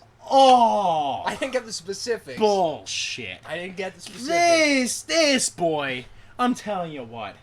He told me that the because he interviewed the mayor of Bernville, right? And the mayor of Bernville was also talking about me. When did you interview the mayor of Bernville? Maybe a month or two ago. It was for a project for Kutztown, for a journalism class. Did a story on the mayor of Bernville. The fine mayor of Bernville. He is a good mayor. Mm-hmm. The best mayor. I believe you. Yes. Better than Wally Scott? Oh, hell yeah. See, Reading may be the city of positive change. I don't think Bernville can get any more positive. He's trying. Listen, he came up to me during community days last year, and he asked me, he's like, "So, what changes do you want to Bernville?" And I looked at him, and I was like, "Well, Mr. Mayor, we already have a post office. We already have Redner's Super Quick Shop. We already have Mario's. We have even the Blue Marsh Market. The Eagle. The Eagle. The Laundromat. Blowjob Park. Well, I didn't say that to him. Ghost hunting on Wolf Street. Hell. Dog shit dunes. Yeah, the dog shit dunes. I'm telling him. I was like, Water tower. God damn. I'll get to that. It's like, I, Mayor. Sir, I do not know what else we could get. We got everything. And he was thinking about getting a volleyball court or something. And then it dawned on me when he left. There is one forbidden place in Bernville. One place that all you intruders in Bethel should never dare to go to. This place is known as the Bernville Water Tower. It is the pinnacle of Bernville. The Bernville Water Tower is super forbidden. It has no trespassing signs everywhere. It has a fence, and then it has barbed wire over top of that. What I want from Bernville is free public access to the Bernville Water Tower. Or not free, maybe not. Okay, What about a member's fee? Like a club? yes. Like a subscription? I should say Bernville's baddest access to the Bernville Water Tower. Have you ever been to the water tower? We have, yes, we have been there, but I have never, nobody I know has ever trespassed past the barbed wire fencing. Nobody's ever breached the gate. So that's why I believe that Anomalocaris still exists. What is Anomalocaris? Okay, so I'll give you a lesson about the Earth. Okay. Okay. So the Earth was created approximately about 4 billion years ago. You're good. Okay. So yeah, so the Earth was created approximately about 4.5 billion years ago. All right. Life started forming about what would you say, about 1 billion years ago is when life started forming or so. Yeah, that sounds about right. I'm not exactly sure when the first unicellular organism came on Earth. But the first time period where there was a lot of multicellular animals was a period called the Cambrian Age. Okay? So, during this Cambrian Age, there was this predator that lurked the oceans called Anomalocaris. Okay. And Anomalocaris was 1 meter long, looked shrimp-like, and was vicious as fuck. It destroyed trilobites. You know what trilobites are? I can't put a finger on it, man. Can you describe him? Trilobites are to him? They're like crustacean-like. Yeah, they're crustacean-like animals. You've definitely seen one before. Yes. Regardless, Anomalocaris fucks him up. Yes. So, an Anomalocaris was like the Tyrannosaurus of the Cambrian Age. Okay. They say that the Cambrian, a lot of the Cambrian creatures went extinct through the Cambrian extinction, right? How did that happen?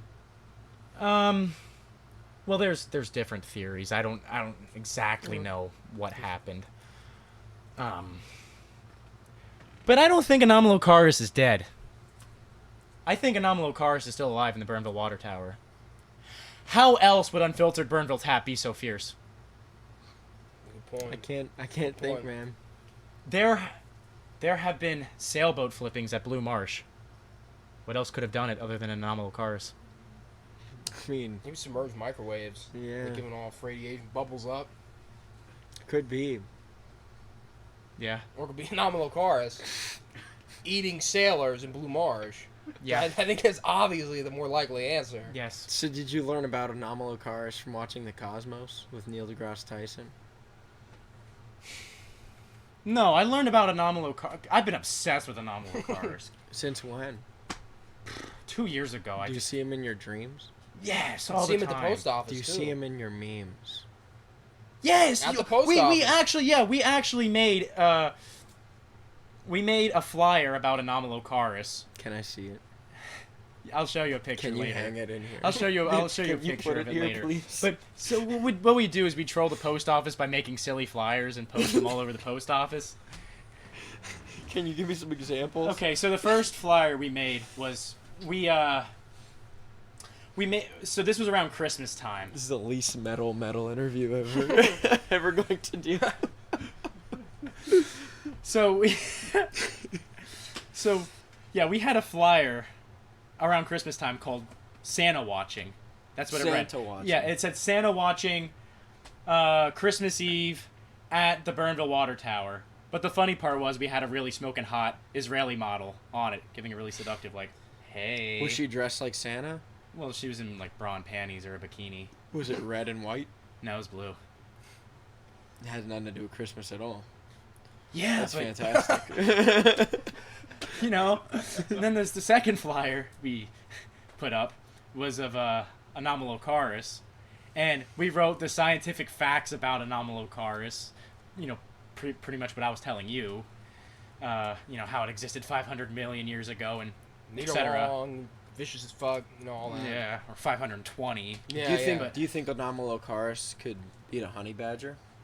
Because honey badger don't give a fuck. Could it beat a honey badger? Assuming they're Yes. like on the edge of the water, because Anomalocaris isn't king on the land. Yes. Oh. But at the very last paragraph, we wrote the Home Bernville field advantage conspiracy theory situation. of it, All right. and then somebody took that down. The last thing we put up in the post office, there was a flyer up that said Avon. That I guess it's a makeup company, right? And it said Avon by Dakota Schaefer. And I made a flyer that read Akon, with Akon in a wearing a wife beater, looking jacked as fuck. Akon by Dakota Schaefer, and we put it above it. And every time we go in, we'd play Akon's song. Nobody wanna see us together, but it don't matter, no. And we just You like focus on Akon? how swole Akon is. Do you think what he's doing in Africa is really cool? Yeah, I like Akon. I think he's Akon's yeah, I pretty think cool, he's too. really cool. Yeah, he's a really good guy. I can get behind him. But I definitely wanna you know, hang out at the post office more. And at the water tower. So we get access. Oh yeah, until we get access. Why don't you just get in there, man? I'll have to call the mayor again. Get in Bolt touch. cutters are cheap, man. Probably cameras. He's thinking of some scandalous shit Yeah, right now. So I'll call the mayor. Get in touch. Look, man, I'm no not- Santa watching for you. See, he is no legal racer. Dude, I've never claimed that I was, man. It's like Bob Luck, Yeah. the most illegal racer in Bernville. Oh, really? Yeah. He challenged me to an illegal race the other day. I had to decline because even though I'm not a legal racer, I'm a legal racer. It's in my blood, even though I'm not an official. Absolutely. The only thing that separates us apart, because we pretty much have the same views on everything, right? Yeah, pretty much. The only thing is he drinks Huey tap. Mm. I drink unfiltered Bernville tap. Yeah, that's the only difference, honestly. Do you think the chemicals in the water Oh yeah, that Anomalocaris gives off yes, are turned in the frogs gay? could be. Yeah, it could be. I wouldn't rule it out. I mean, Alex Jones, if you're watching this, man, I would love to talk about what is going on exactly with you. Alex, we'll take you to the Bernville Water Tower if you're listening. We'll give you a tour, and you can check it out for yourself and find out. Really? Get in touch with me, Alex, please. Like if you could give me a better explanation to why my tap water is so ferocious, I'm listening. What makes it ferocious exactly?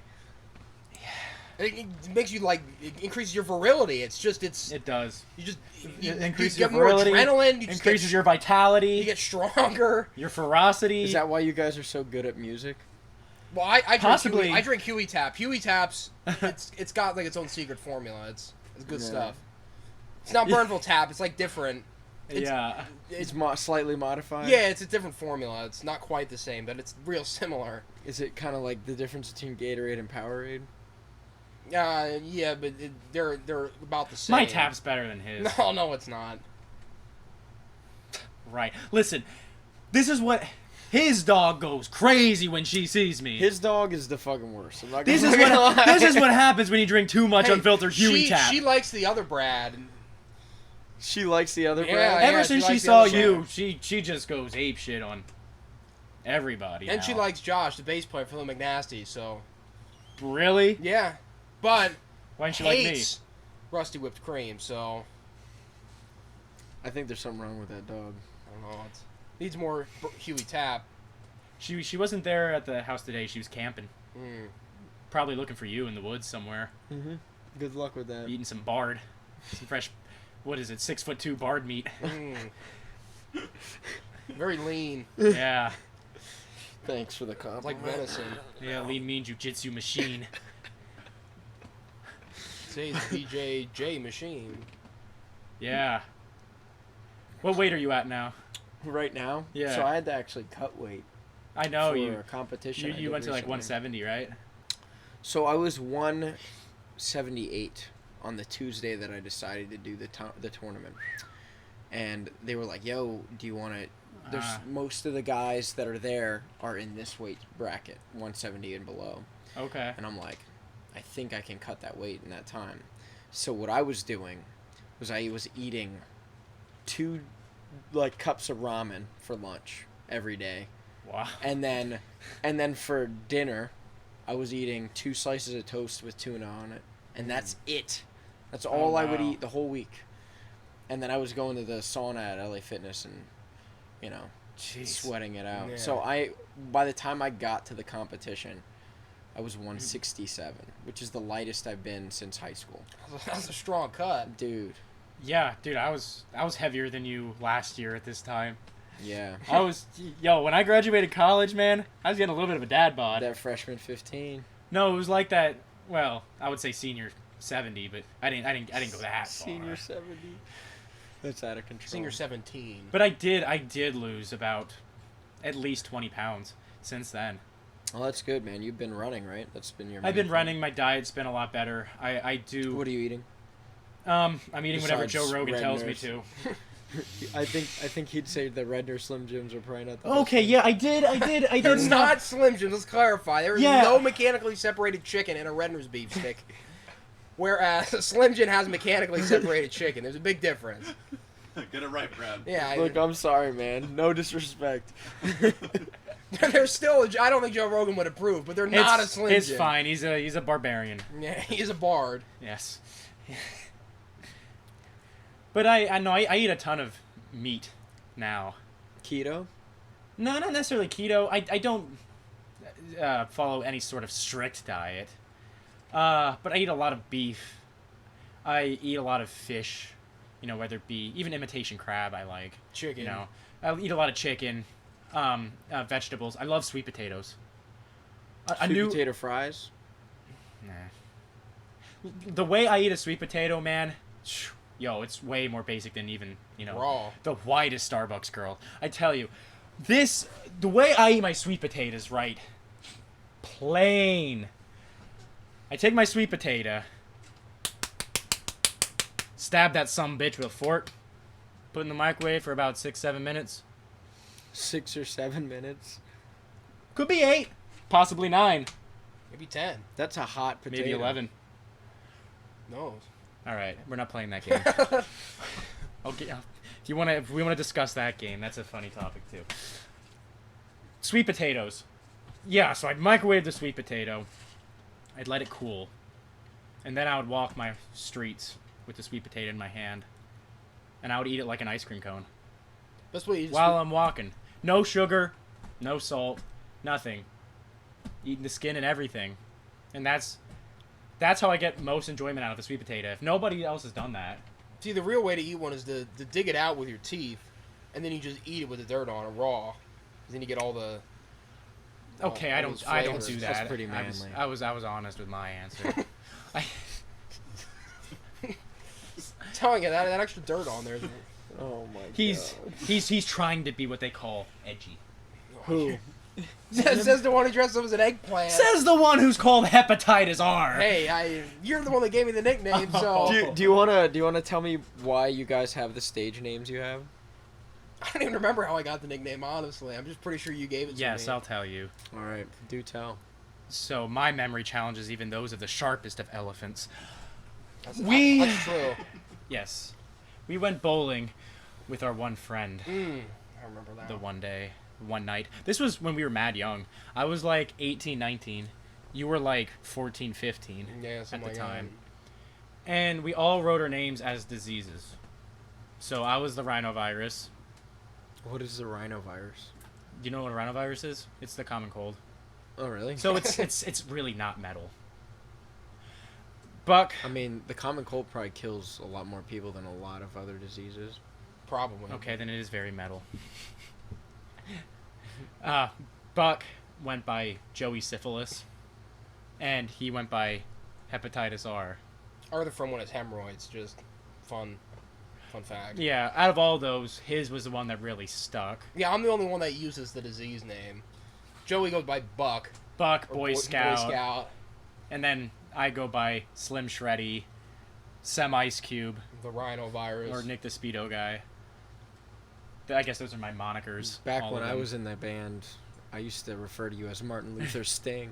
That's like the, okay. Do you want to be Martin Luther Sting now? Okay. Now I'm Martin Luther Sting. Now you're Martin Luther Sting.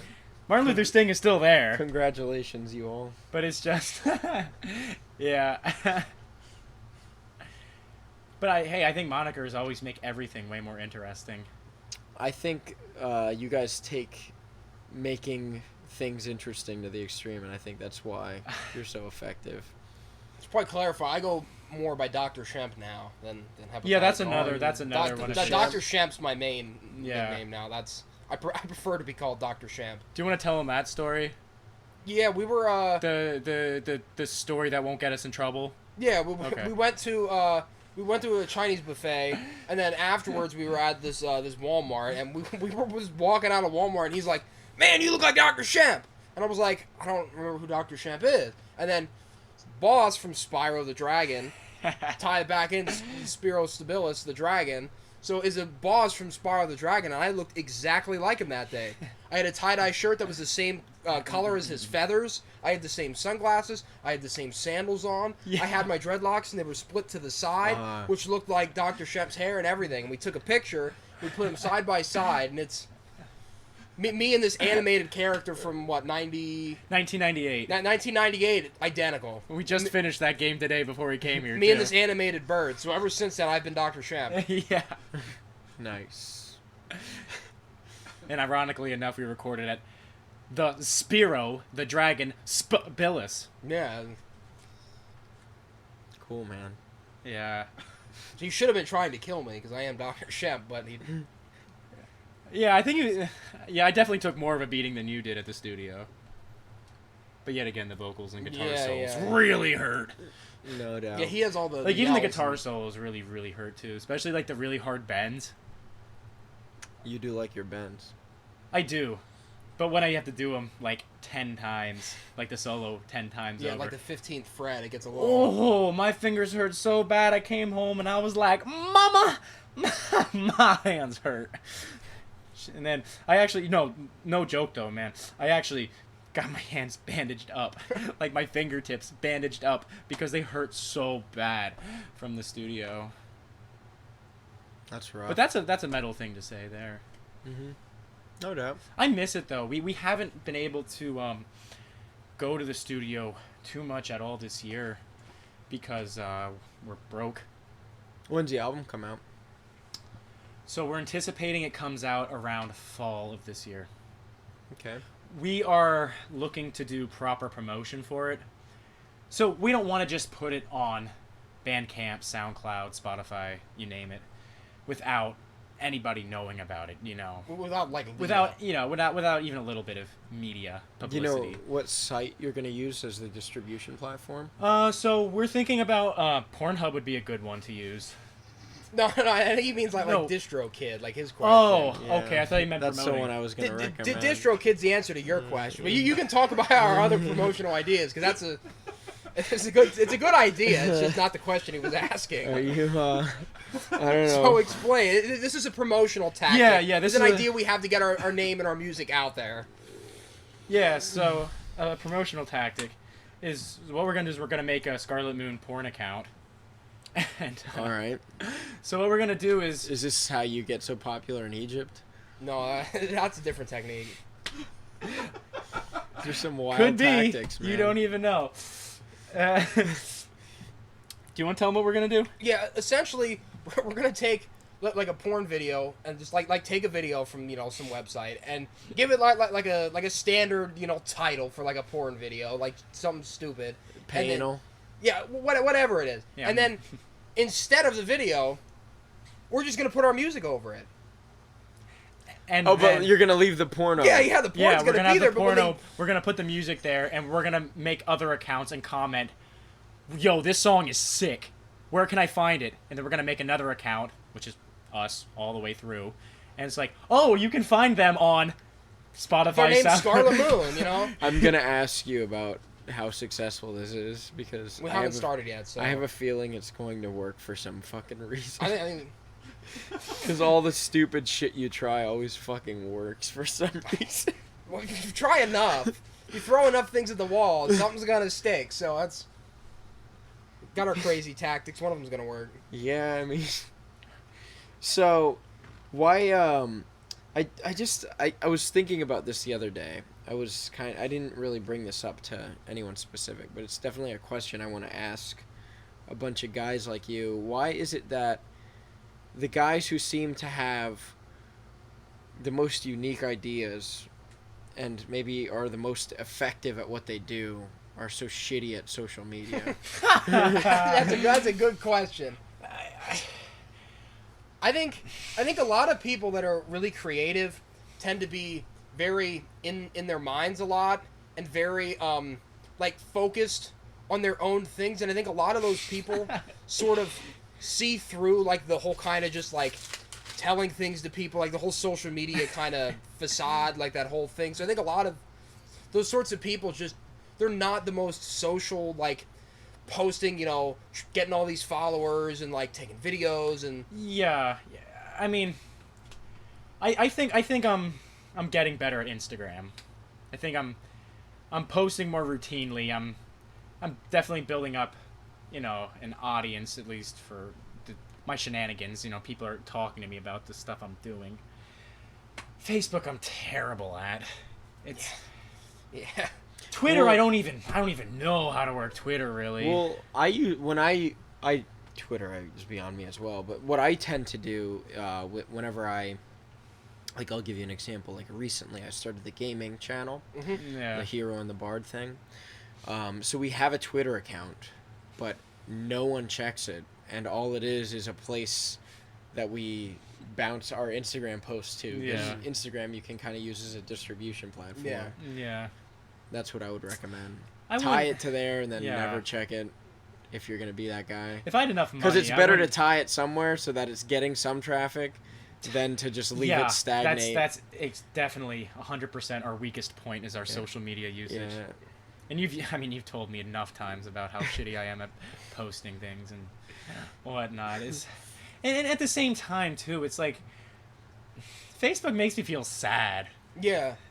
It really does, especially if you use it too much, because sometimes I'd be in bed and I'd just be looking at social media and it's all of a sudden an hour went past and you're just scrolling through things, and I always tried to limit my usage of it just for my mental health and everything else by that.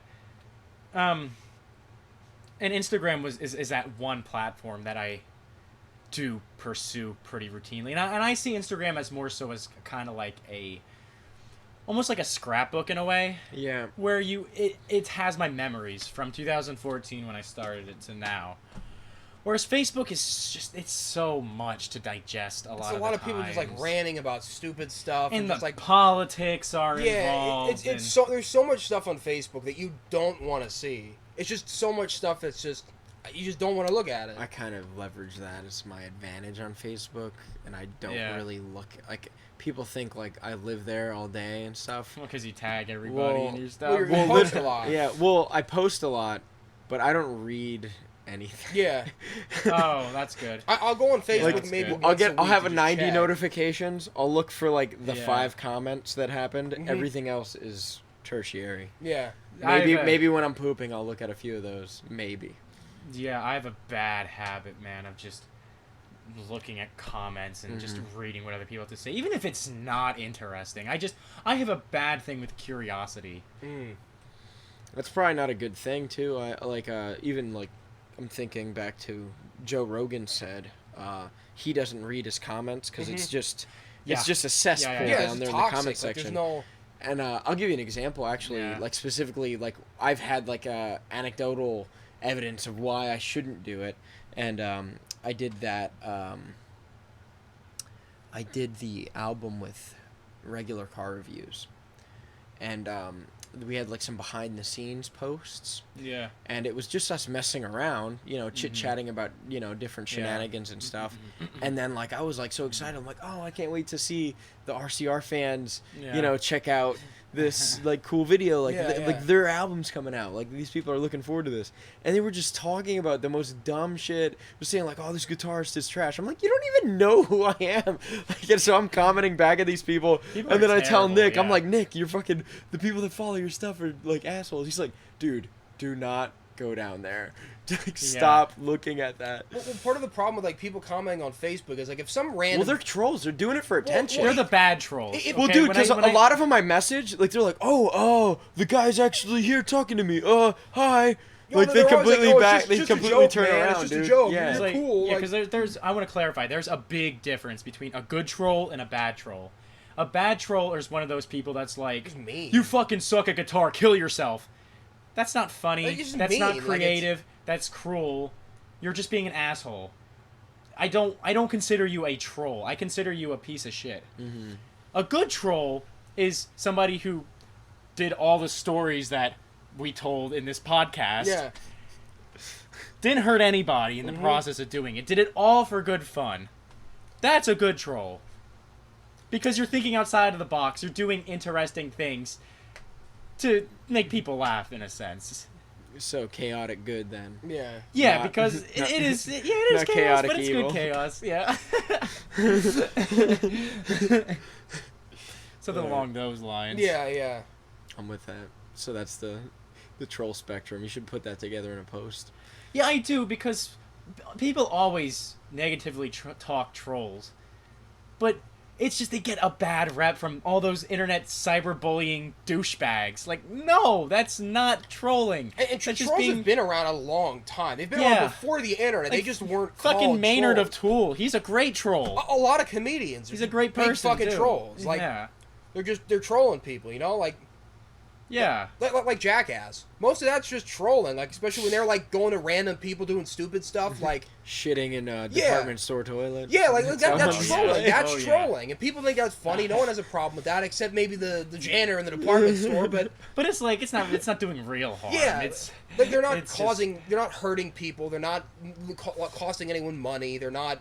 It's just They're silly. insulting people. You're just being funny. Yeah. Like Yeah, and Yeah, truthfully- so you like do all these things, but you don't have a lot of proof that you did it. So when are you going to start filming a lot of these shenanigans so you actually get some recognition and go viral? I mean, I have a good amount of proof for. I mean, I would think that a lot of the stuff that you've done would go viral if you promoted it right, or at least had it on the right platform to be shared.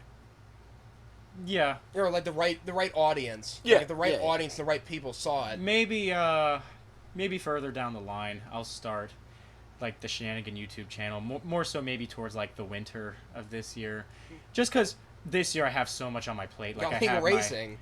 I have Bernville Legal Racing. I have all my The album. the album we got to pay off. I have all my 5Ks I need to do. I have my endurance swimming. So how much was the album? Like, so how many hours did you put in? How many hours did you put in? How many songs are on the album? Mm-hmm. Or like, what's the length of the album? And then how much was it? Well, we can't tell you how much it is. He doesn't.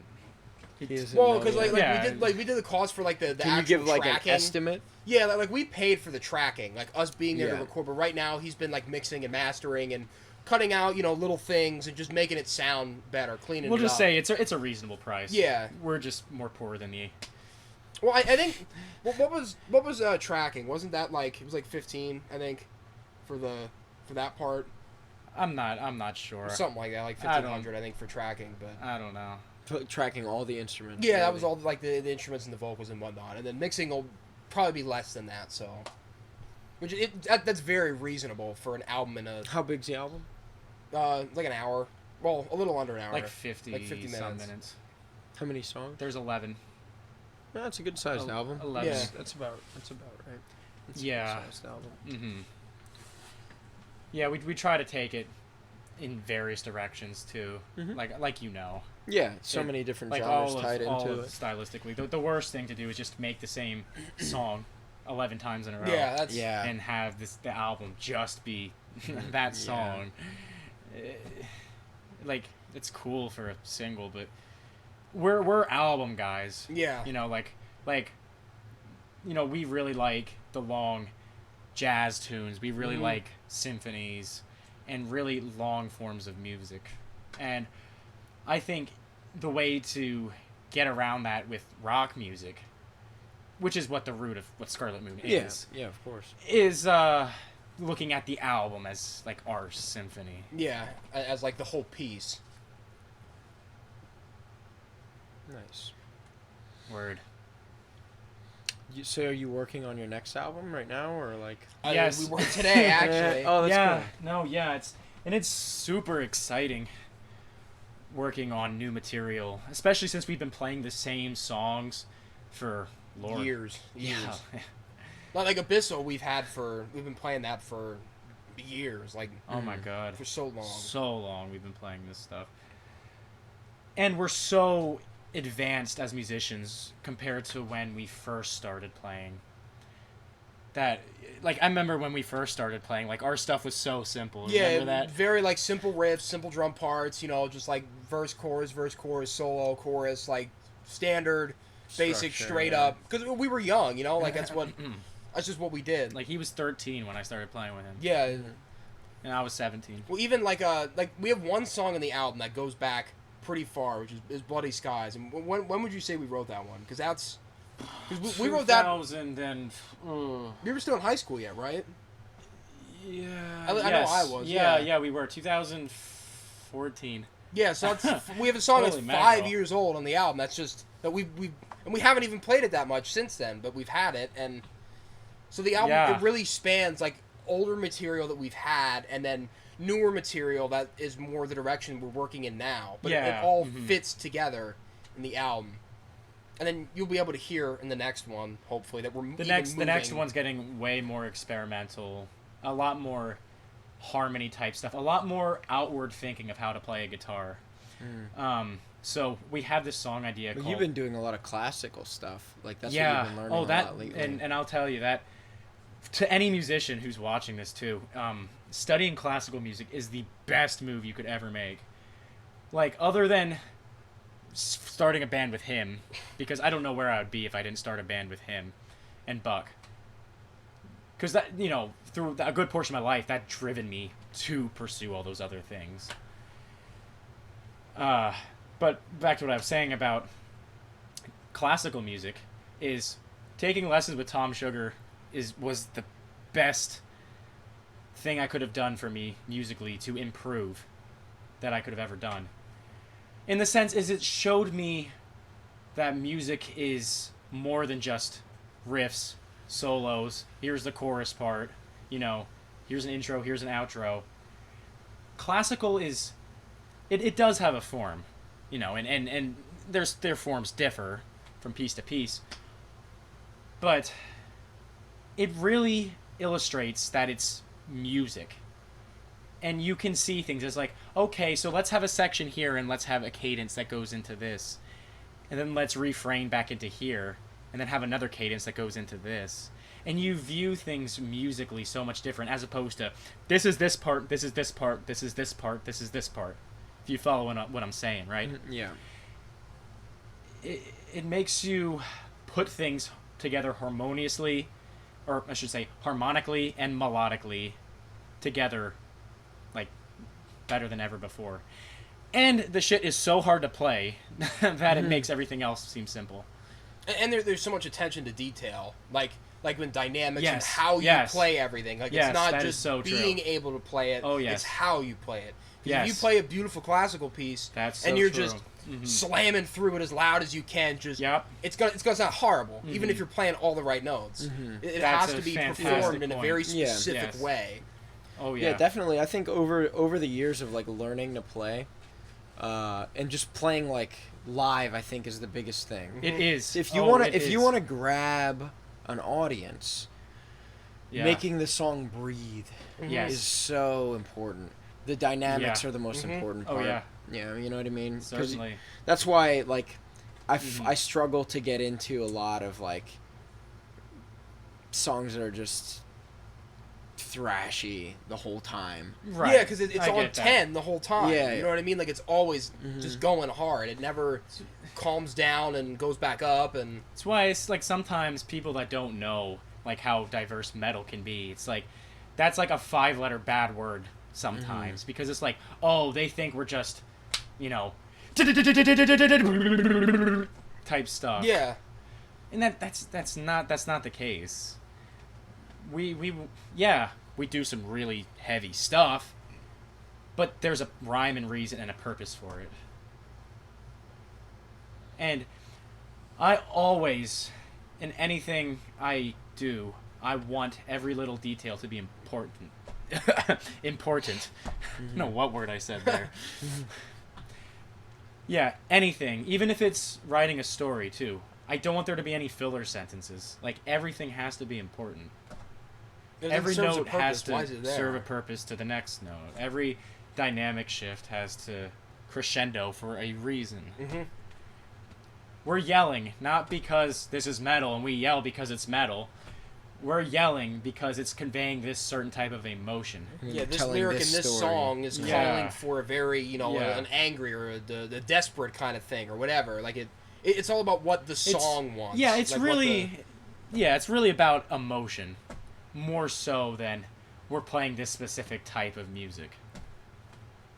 Yeah, I think trying to say that you're like confining yourself into one type of music is just one of the stupidest things you could do to your musical career. It just It is. it doesn't make sense to me why someone would say we play a thrash band or we're a tech death metal band, because then you can only play that because that's what your fans are going to expect you to just play that music.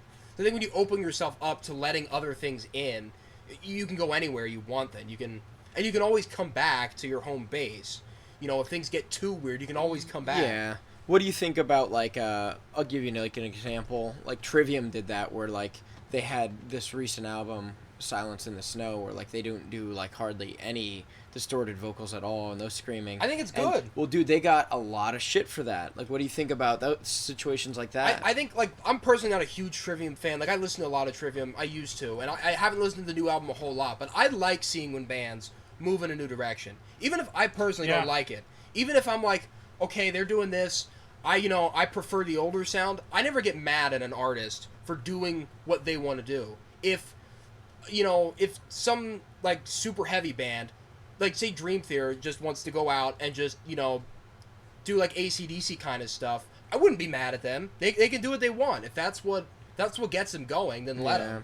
I try to like things for what they are. Like Yeah. that Silence in the Snow album, like it's not my favorite album, but there's some bangers on there. Yeah, if you're trying to approach that like a heavy album, you're gonna be disappointed. But if you say, hey, they're trying some clean vocals and they're trying something new, and you listen to it with open ears. What are some bands you're listening to lately? Like what's hot on your plate? What's influencing your songwriting and stuff lately? So I'm just gonna say just musicians I've been listening to lately. A lot of Charles Mingus. I've been listening. Yeah, he right now he is my favorite jazz composer, as is his too. George Frederick Handel. I've been listening to. Who's that? He's a Baroque He's composer. real old. He's real old. Yeah, real old. Makes George Washington look like a teenager. Oh yeah. That's where the American foot came from, right? Was George Washington's dick size. That's just a fun fact. Is that true? Yeah. Yeah. I don't know if I believe you, bro. 100%. Well, they tried to get Ben Franklin, but they decided his was the yardstick. No. Yeah, he wasn't a president either, so they couldn't make it the standard if he wasn't an actual president. Fun fact. But I'll say that's a good segment. Maybe you guys should do fun facts with Scarlet Moon. that's not bad. Just rant for 60 seconds. That'll be good for the Instagram, I think, man. No, that's not bad. Other bands. This band called Hurt. Hurt. Yeah, I don't know I if feel you, like I've heard of they're a progressive band. They were never super popular, like mainstream wise, but they had a good following. Still do. But they were bigger around like 2006 to say 2010 area. I've been listening to a lot of them. Tool, obviously, Yeah, especially lots of Tool. anticipating their next release. Mhm. Slipknot, a huge Slipknot fan. Going to see them this summer. You like Perfect Circle?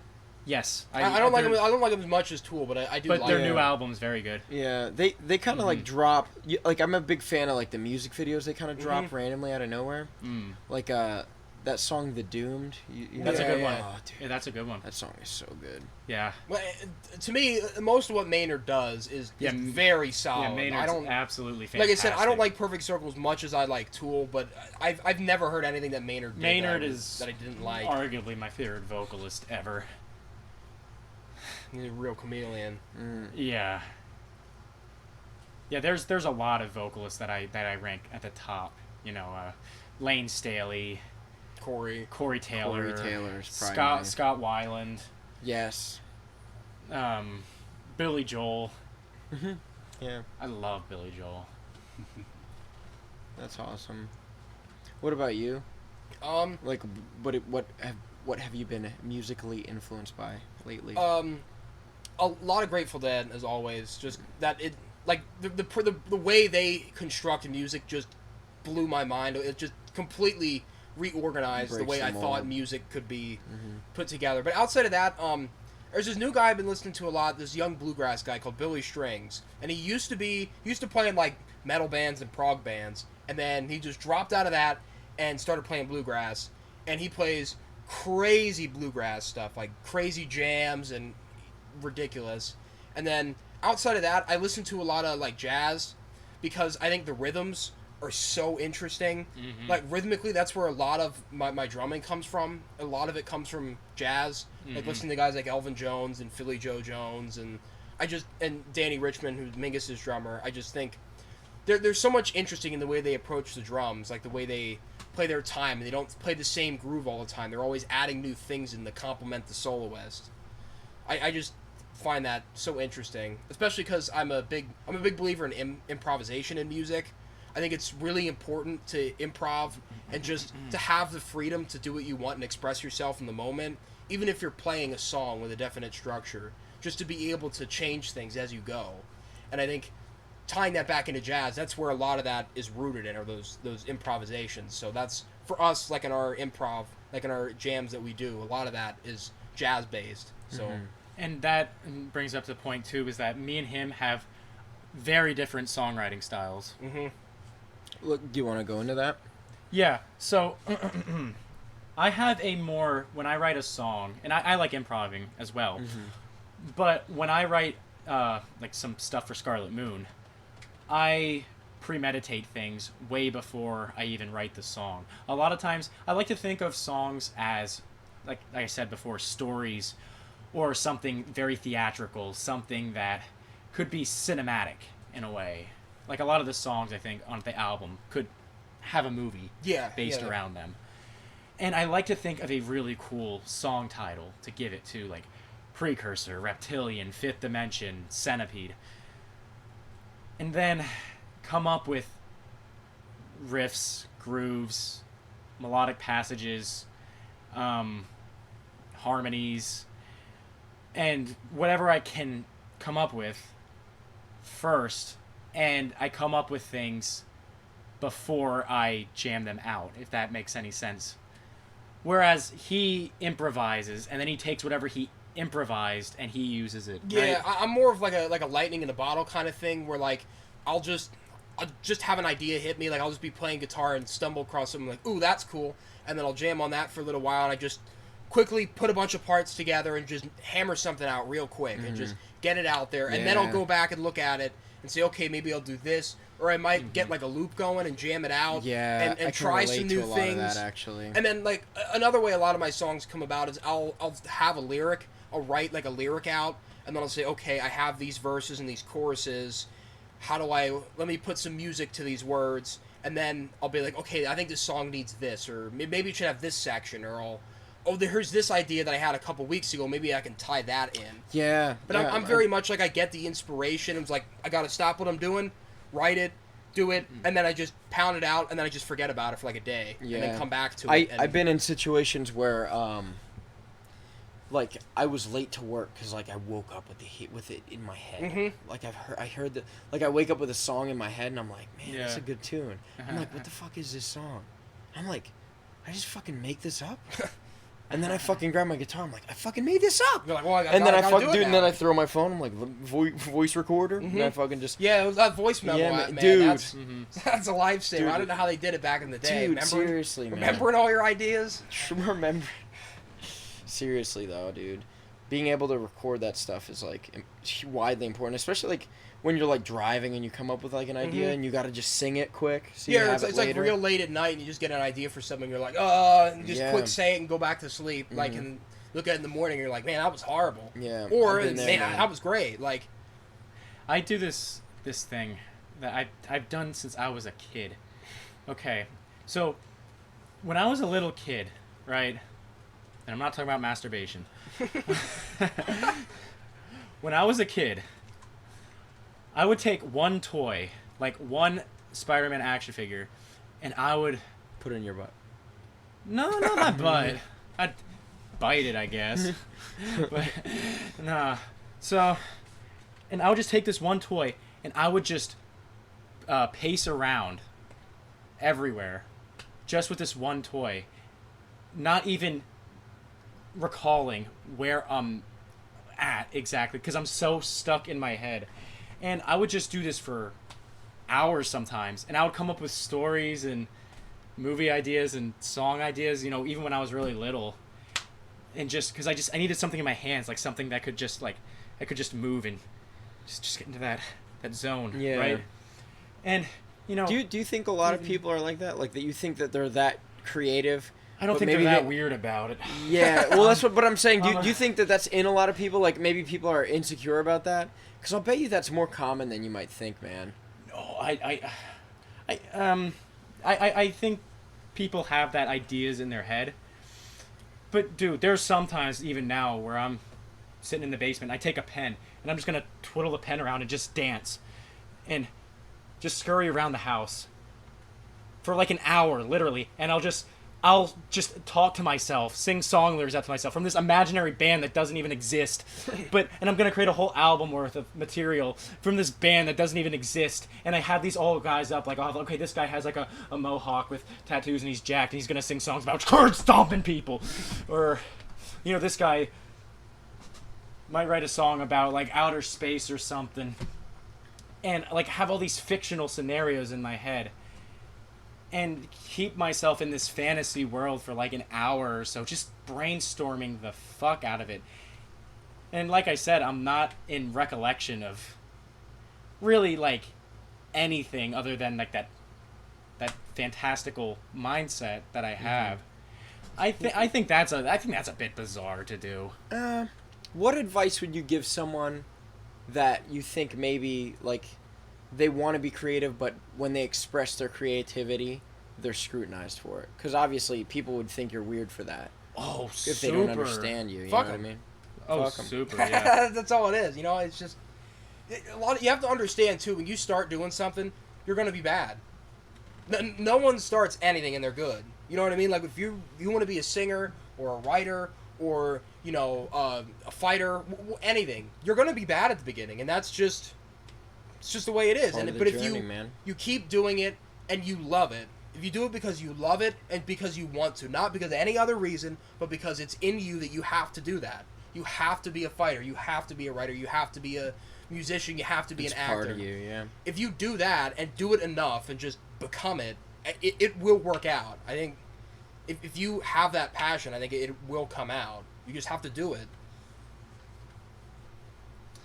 Yeah, pretty much. The older I get too, the more I realize how much love weirdness gets around the quote-unquote normies. Mm-hmm. You know, even at my work, people were bamboozled about the whole, the Nick the Speedo Guy thing, which, to us, it's normal. But to people that are never around people that come out of their shell, to never around to eccentric people, that's something that's really like, wow, this guy is unique. Mm-hmm. And I'm just like, I'm nothing that special, really. I'm a person just like everybody else. I just happen to just be very comfortable in my ways. Mm-hmm. I think there's a beauty to that, though, man. Well, thank you. Yeah. I did put No hairspray homo. on today, so and if the pink pants are ravishing enough, it sure tickled me pink. I just think more people should feel comfortable expressing themselves, even if it is weird to the people around them. I wish there was more places they could go where they could be accepted. And I'm not talking about like these, I'm not talking about like a super like good like poetry open mic that's just super nice and just kind to everyone that comes You to need share honesty. words. Well, exactly. That's one of the reasons I like the comedy open mic.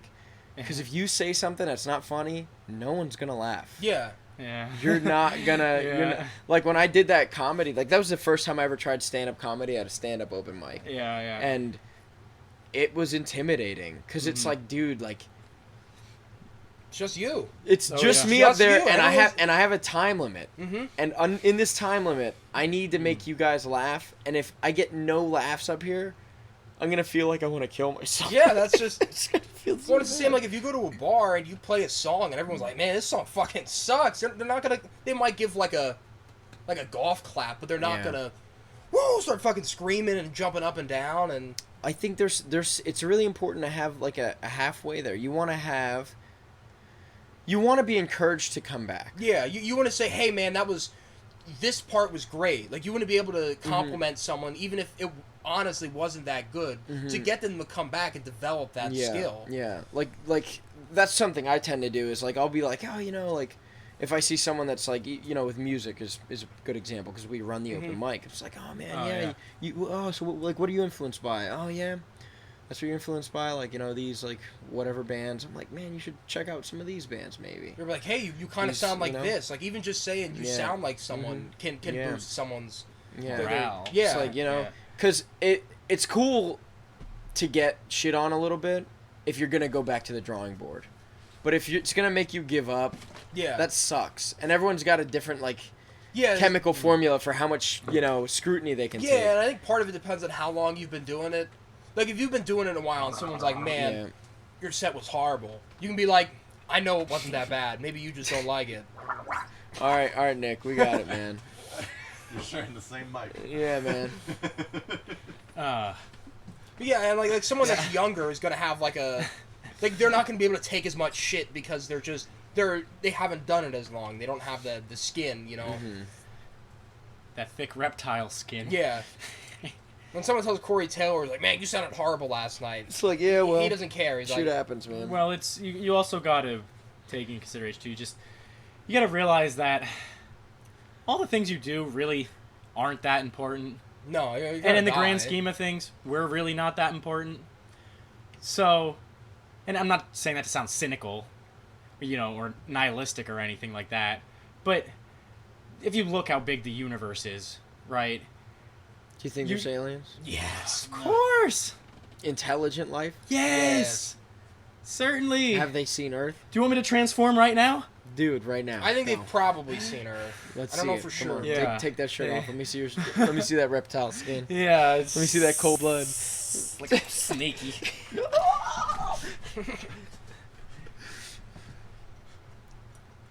How do I put this belt back on? All right, good for you, Nick. But I say that we're not that important, in more so of a grateful sense, that you should be grateful for what you have. You should be grateful. If you fuck up an open mic, if you fuck up a performance doing comedy, if you fuck up a race or you lose a fight or anything along those lines, you have to realize that it's not the end of the world. Failure is failure, and there's there is more important things. You know, you're able to breathe. You're able to eat. You're able to live a healthy life. And really, you have to look through things metaphysically. And a lot of people, they just need to get into an outward frame of thinking so they can think of things more so like a philosopher than a student. If you get what I'm saying there. No, I do. Because, you know, in the Greek times, the philosopher taught the student, right? Well, Yeah. and To become the philosopher. Well, and even then, it was more of like a dialogue between them. They didn't have like very strict relationships. It was still like a mutual Yes. kind of. Yeah. But the philosopher taught the student Yeah. to become other philosophers. Yeah, they didn't And teach that's- him to become. And that's the way people should think about things, is just question stuff. And understand your emotions. Like, if I'm feeling extremely anxious or if I'm feeling extremely depressed, which is very common in artistic people, too, sadly enough, I always... Why do you think that is, though? Well, I think it's because we view the world in a... Why does such good art come from the deepest, darkest parts of people? Like, did you like in my experience personally, it's way easier to write music Yeah. coming from a dark place than it is to write it from a happy place. If I can find extremely happy emotions, I can find something to write about that's happy. But it's way easier to express It is. yourself through that. Oh, it is. You know, through the depressing Maybe stuff. because somebody's content with their happiness, so they don't need that outlet. But if you're depressed, You need to channel that. yeah. Yeah, and I also think too, it's a lot of creative people do get ostracized and aren't the atypical person of society. I don't think that's why they have more so depression. I think they have the depression more so because of they view the world differently than others. And that whole viewing the world differently, Yeah. because some people might not understand it as well. Like, I think like a lot of creative types are like loners, and not even necessarily loners, but they're generally different than most people. And I think just that difference, I think, creates some underlying tension, like knowing that you are somehow a little bit different than other people. You have a different perspective on things.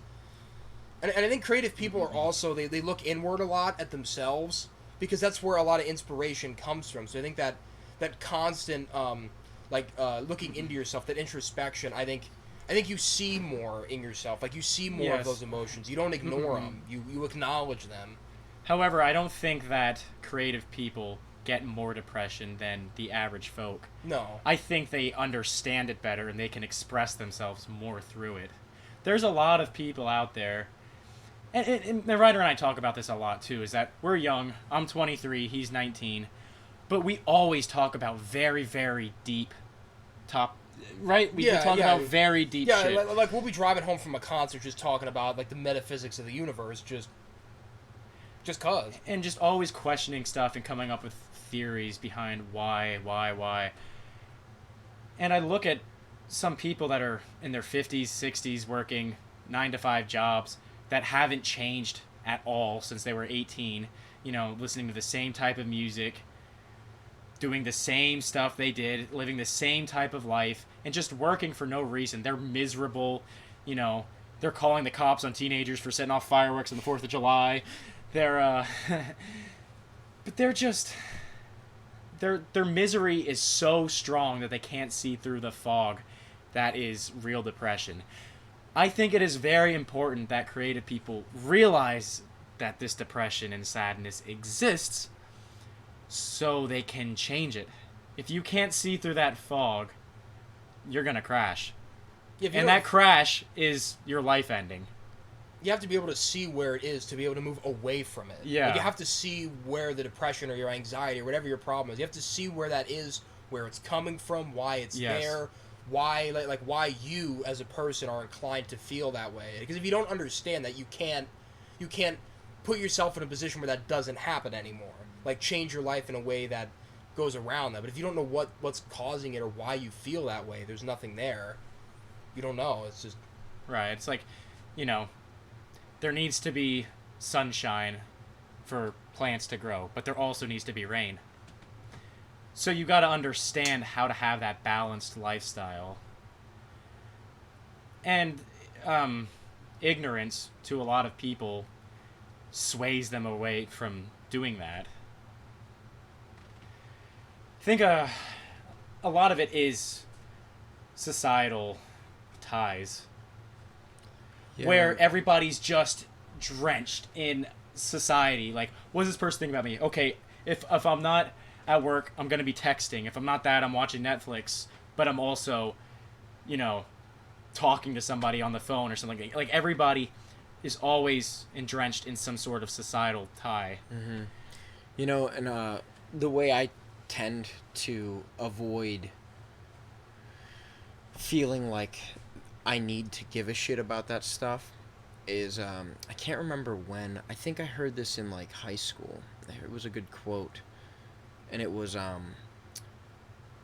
you shouldn't give a shit about what people think if they're not paying your bills. So you should care about what your parents think. Yeah. Because they're paying your bills. Mm-hmm. They're helping you out. So if you're doing something that they don't like, their feedback might be important. Mm-hmm. Right.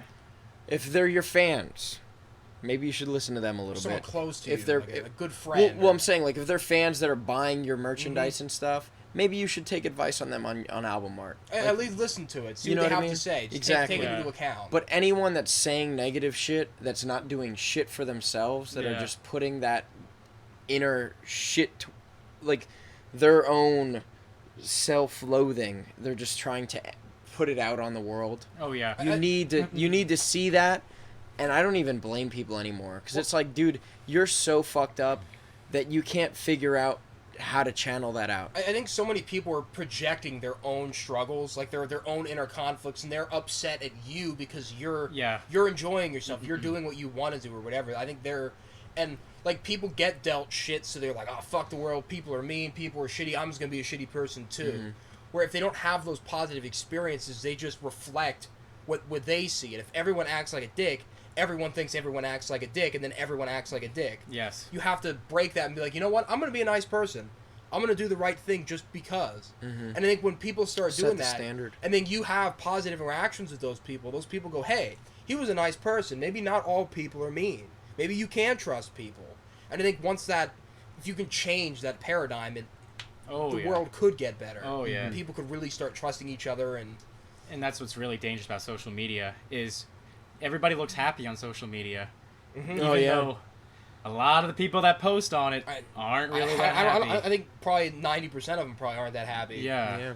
Well, that's another thing. Like, I think, like, one of the reasons I really, like, appreciate what you guys are doing with your album, where you're doing the, like, kind of a live version. You want it to feel real. Mm-hmm. I really don't like people who only post the best things they have, right? Right. Like, just, last interview I had, I showed the first time I ever tried stand-up. A lot of the stuff I said probably wasn't that funny. You know what I mean? But it was the first time I tried it. Mm-hmm. I want you to see, maybe I'll do it again and I'll grow. You know what I mean? Yeah. I feel like Oh, yeah. there's a great quote out there, and it's about, it's something to the effect of, you shouldn't compare your behind the scenes with someone else's highlight reel. Mm-hmm. And that's all social media is. If Yeah. you're just gonna go out of your way to look for these Wow, guys that's a good quote. that are gonna motivate you, you need to you need to look for their talks about where they were at their low points, because that's what you can relate to. Mm-hmm. You can't relate to this idol. Mm-hmm. And then imagine you meet this guy in real life and he's a douche. Well, I think a lot of the people on fuck social media that are Yeah. posting a lot like of themselves, that they have like an insecurity that they feel they need like people to say, oh my god, you look so great, or wow, you're doing so good. So they post these like highlight reels of their life, and it's not honest. Mm-hmm. They might be going through the worst thing in their life, or you'll see like couples posting like lovey-dovey pictures and, oh my god, look at the presents Where you the got me. arguments at? And then like 2 days later they broke up and they hate each other. But 2 days ago on Facebook they were best friends. But in real life something must have been there. They didn't just stop liking each other. Yeah. But no one's ever like, man, I just got into a horrible fight with my girlfriend, things are pretty rough right now, I hope we can work it out. No one posts that on Facebook. No.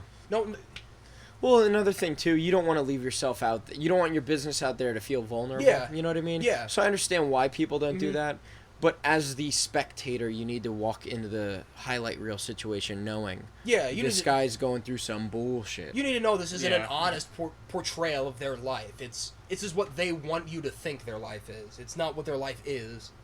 And I mean, we're all guilty to that to some extent. Yeah. I mean, when's the last time, you're bawling your eyes out and you take a selfie and post it, right? So I have done that actually. Just a fun fact. Did you post it? No. Yep. See? Well, that's good. Maybe it's good to look at that. Like, what nice you to just said, that's so document that. funny. It is. And you know what? Like, when I was raising my son, and this is so funny that you said that, just because you want to grab those low moments because you can relate to that, and you don't want to be there, right? So with my son, whenever we would go to like a restaurant or something, when he was really young, like I'm talking like 3 years old, like he was just, he was a baby. He'd just cry about anything. I didn't get candy. I'm so sad. Whatever the hell it would be. I would record him crying on my phone for like 30 seconds. And then I'd show him the video, and then he'd stop crying and like smile and be like, oh, I'm a douche. Like he has his own situational awareness moment. Like he's like, oh, my bad. It's nice to have I don't want to be that guy. It's Is nice that me? to have those low moments to look back on and be like, well, that's where I was. That's what was happening then. But that's not where I am now. But like looking back, you can see that progress. Yeah, and it's good to like look at that and be like, this is unacceptable. Like, I've gotten out of this rut before. I'm gonna pick myself up by the bootstraps again. Let's get after it. Like, we can motivate ourselves. Like, I can motivate myself to get out of this because I know what the track to improvement is. And it's why I think people like you, and I am specifically talking about you, is like one of my biggest inspirations. I appreciate that, man. Hashtag Bardic inspiration, y'all. Because it gives me a lot to move forward to. Because you're a Renaissance man. You do all these things: jiu-jitsu, rock climbing, you go to the gym, play music, bunch of other shit, right? Yeah, long list, man. So I aspire to be like the same with my endeavors too, and he's the same with his. Being that goal-oriented person really drives you to a healthy, happy life. No, honestly. Yeah. Well, like what you're saying, like both of you are like that, and it's so important that you two team up a lot because I'm a huge believer in. There's an adage I've heard where your personality is the average of the 3 people you spend the most time with. So if you're constantly spending time with a lowlife, you're gonna be a piece of shit, man. Yeah, you're gonna. It's gonna influence you. It's gonna come in, and you're gonna handle a situation poorly. But if you're constantly around people that are getting after it, you're gonna be one of them, man. If you can run with the best, you'll start to keep up. You know what I mean? It's all about who you surround yourself with. You don't want to be the guy that's like, oh, I accomplished, or like Uncle Rico from Napoleon Dynamite. Back in high school, we could have made it to states. You know what I mean? Yeah. Like, don't do that, man. Constantly get after it. Find the person that, like, that's why like I don't follow too many people on social media that are like, oh, like I'm a legendary person. It's like you're made of the same material as me, and I could probably choke your ass. No, but seriously, I don't look up to them because if it's not someone I can sit down and talk to, I don't really try to look at that because it's their highlight reel again. I want I want to find the best person around me that I can relate to. Like with music, like Ethan, he's the best musician I can find easily. Right. And it's a pretty high fucking shelf pick. Honestly. Oh yeah. So with Ethan, I can say like, oh man, like I'm having issues doing this, and he's like, yeah, I've been there. You know what I mean? This is maybe how you can get around that. Also, quit being a piece of shit and practice more often. You know what I mean? You need that. The good thing about that is this guy is someone you respect. You know him on a personal level, and he can scrutinize you. And you can take it to heart without being offended. Because you're right. He knows you now. It's not some dude like you're asking advice on Instagram. Like, oh, dude, you're the best. Oh, my God. What can I do to be doing this? I'm like, oh, buy my guitar workshop program. It's over here. You know what I mean? Support me on Patreon. He doesn't know shit about you. You know what I mean? So it's important and training is so important. Like if you're going to be lifting weights, if you're going to be doing jujitsu or anything, you need to dig deep and try to find a culture. You know what I mean? Find someone you can relate to. And a lot of times it's not going to be the guy that's the best. Maybe it's the guy that's like, you know, second or like third, like high above you. Because he's just been where you're at. You know what I mean? And he's going to be like, yeah, man, I've been there. You know what you should do? He's going to have better advice for you in that situation. Or even the guy that used to be number 1, but now he's like number 7. You know what I mean? Like because he's got that trial. Like it's people with different perspectives at different points. Like like if you talk to someone older about something, like talking to Speedo, because he's much older and he's been in the music industry way longer. It's a totally different perspective. Like it's a totally different set of ideas and principles about the music industry and how his experiences was totally different than talking to like someone like you. It's just like a different perspective, which is nice to have that. It is. And like that's really important too. And you don't want to waste deliberation time in your mind on people who are giving shitty feedback that's coming from a place of their own insecurity. You know what I mean? Don't listen to them fucking people, man. It's not worth your time. You know what I mean? It's not worth your energy. And I'll bet you if you sat down with them, they would be like, you know what, dude, I'm a piece of shit. Yeah, like, people dude, you like deserve all better from. all this shit in my life is affecting me in this way, and I'm just, Yeah. you know, I just felt like saying that. I'm like, you know what I mean? None of them are happy in their shoes. You know what I mean? Because I will never like. I am constantly going out of my way to find adversity in my life. I'm looking for the next challenge, like so hard. I'm constantly feasting for it. Yeah. Like this is getting too easy. My path is somewhere else now. You know what I mean? Yeah. Because I am always looking for the adversity, I'll never go out of my way to shit on somebody because I just been there, man. I'm gonna look for the guy that needs my help a little bit. I'm gonna be like, dude, like get up here, because maybe that guy's gonna be higher than me at some point. And he's gonna do, dude, I wouldn't be here without you. Like, let me fucking help you now that I see you're struggling, dude. Build that support network. There's man. no world champion of anything who spends their time Shit shit on talking. people.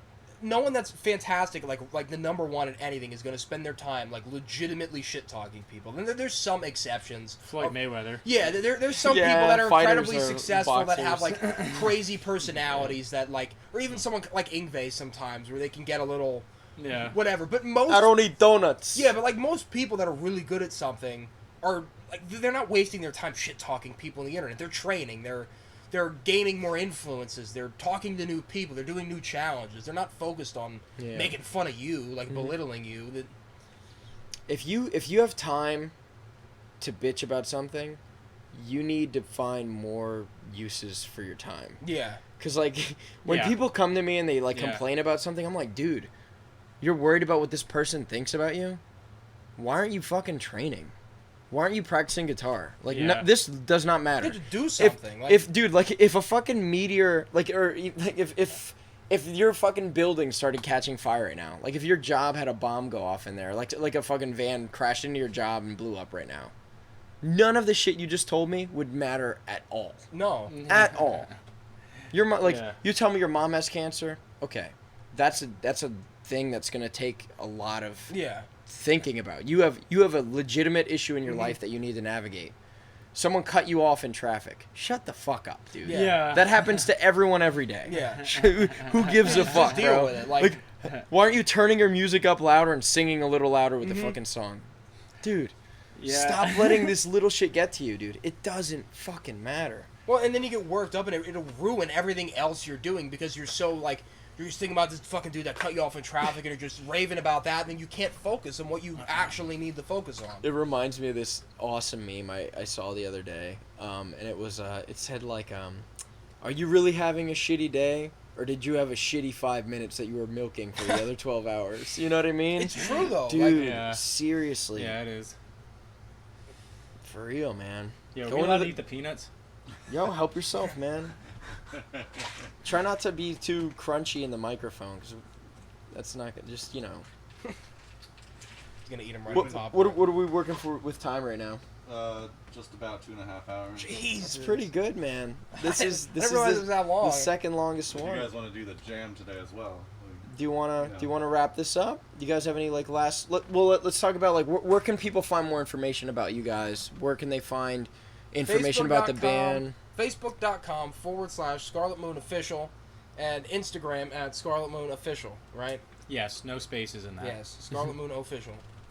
That's where all of our information is. And then we will be posting our album when it comes out on Spotify, Bandcamp, SoundCloud, Google Pornhub. Play, Apple Music, Amazon, anywhere you buy music. Unless you buy music somewhere really stupid, but... And Yeah. also that one site you were talking about. Pornhub. Pornhub, yes. Our music will be on Pornhub at some point. Just watch Please- out. Please send me a video of that when you get it. All right, man. So, and then your Instagram, I think it's the Dr. Shemp. the Dr. Shemp, Yes. and yours is Nick the Nick the Speedo Speedo Guy. Guy. So make sure you check Yep. these guys out on the social media. Support them. So you know what's another thing? If you are a local musician, support the other fucking local Yeah. musicians. When you Oh, play yeah. a show, stay for the other bands. Yeah. Support them, cheer them, try and buy their merch Buy their if merch, you buy their can. CDs. They make good music. Dance when they're playing. Or trade merch. I remember when I was in Scarlet Moon, that's what I would do. I would be like, oh, I'll Yeah. I still rock their shirts. yeah. You know what I mean? I still wear the climbing shirt. Yeah, dude. Yeah. That's awesome. All right, guys. Well, thank you so much for coming on, guys. Yes. And then all you viewers at home, keep an eye out because we're going to post some juicy jamage here. Shalom. Nick, stop. ASMR. All right, that's a wrap.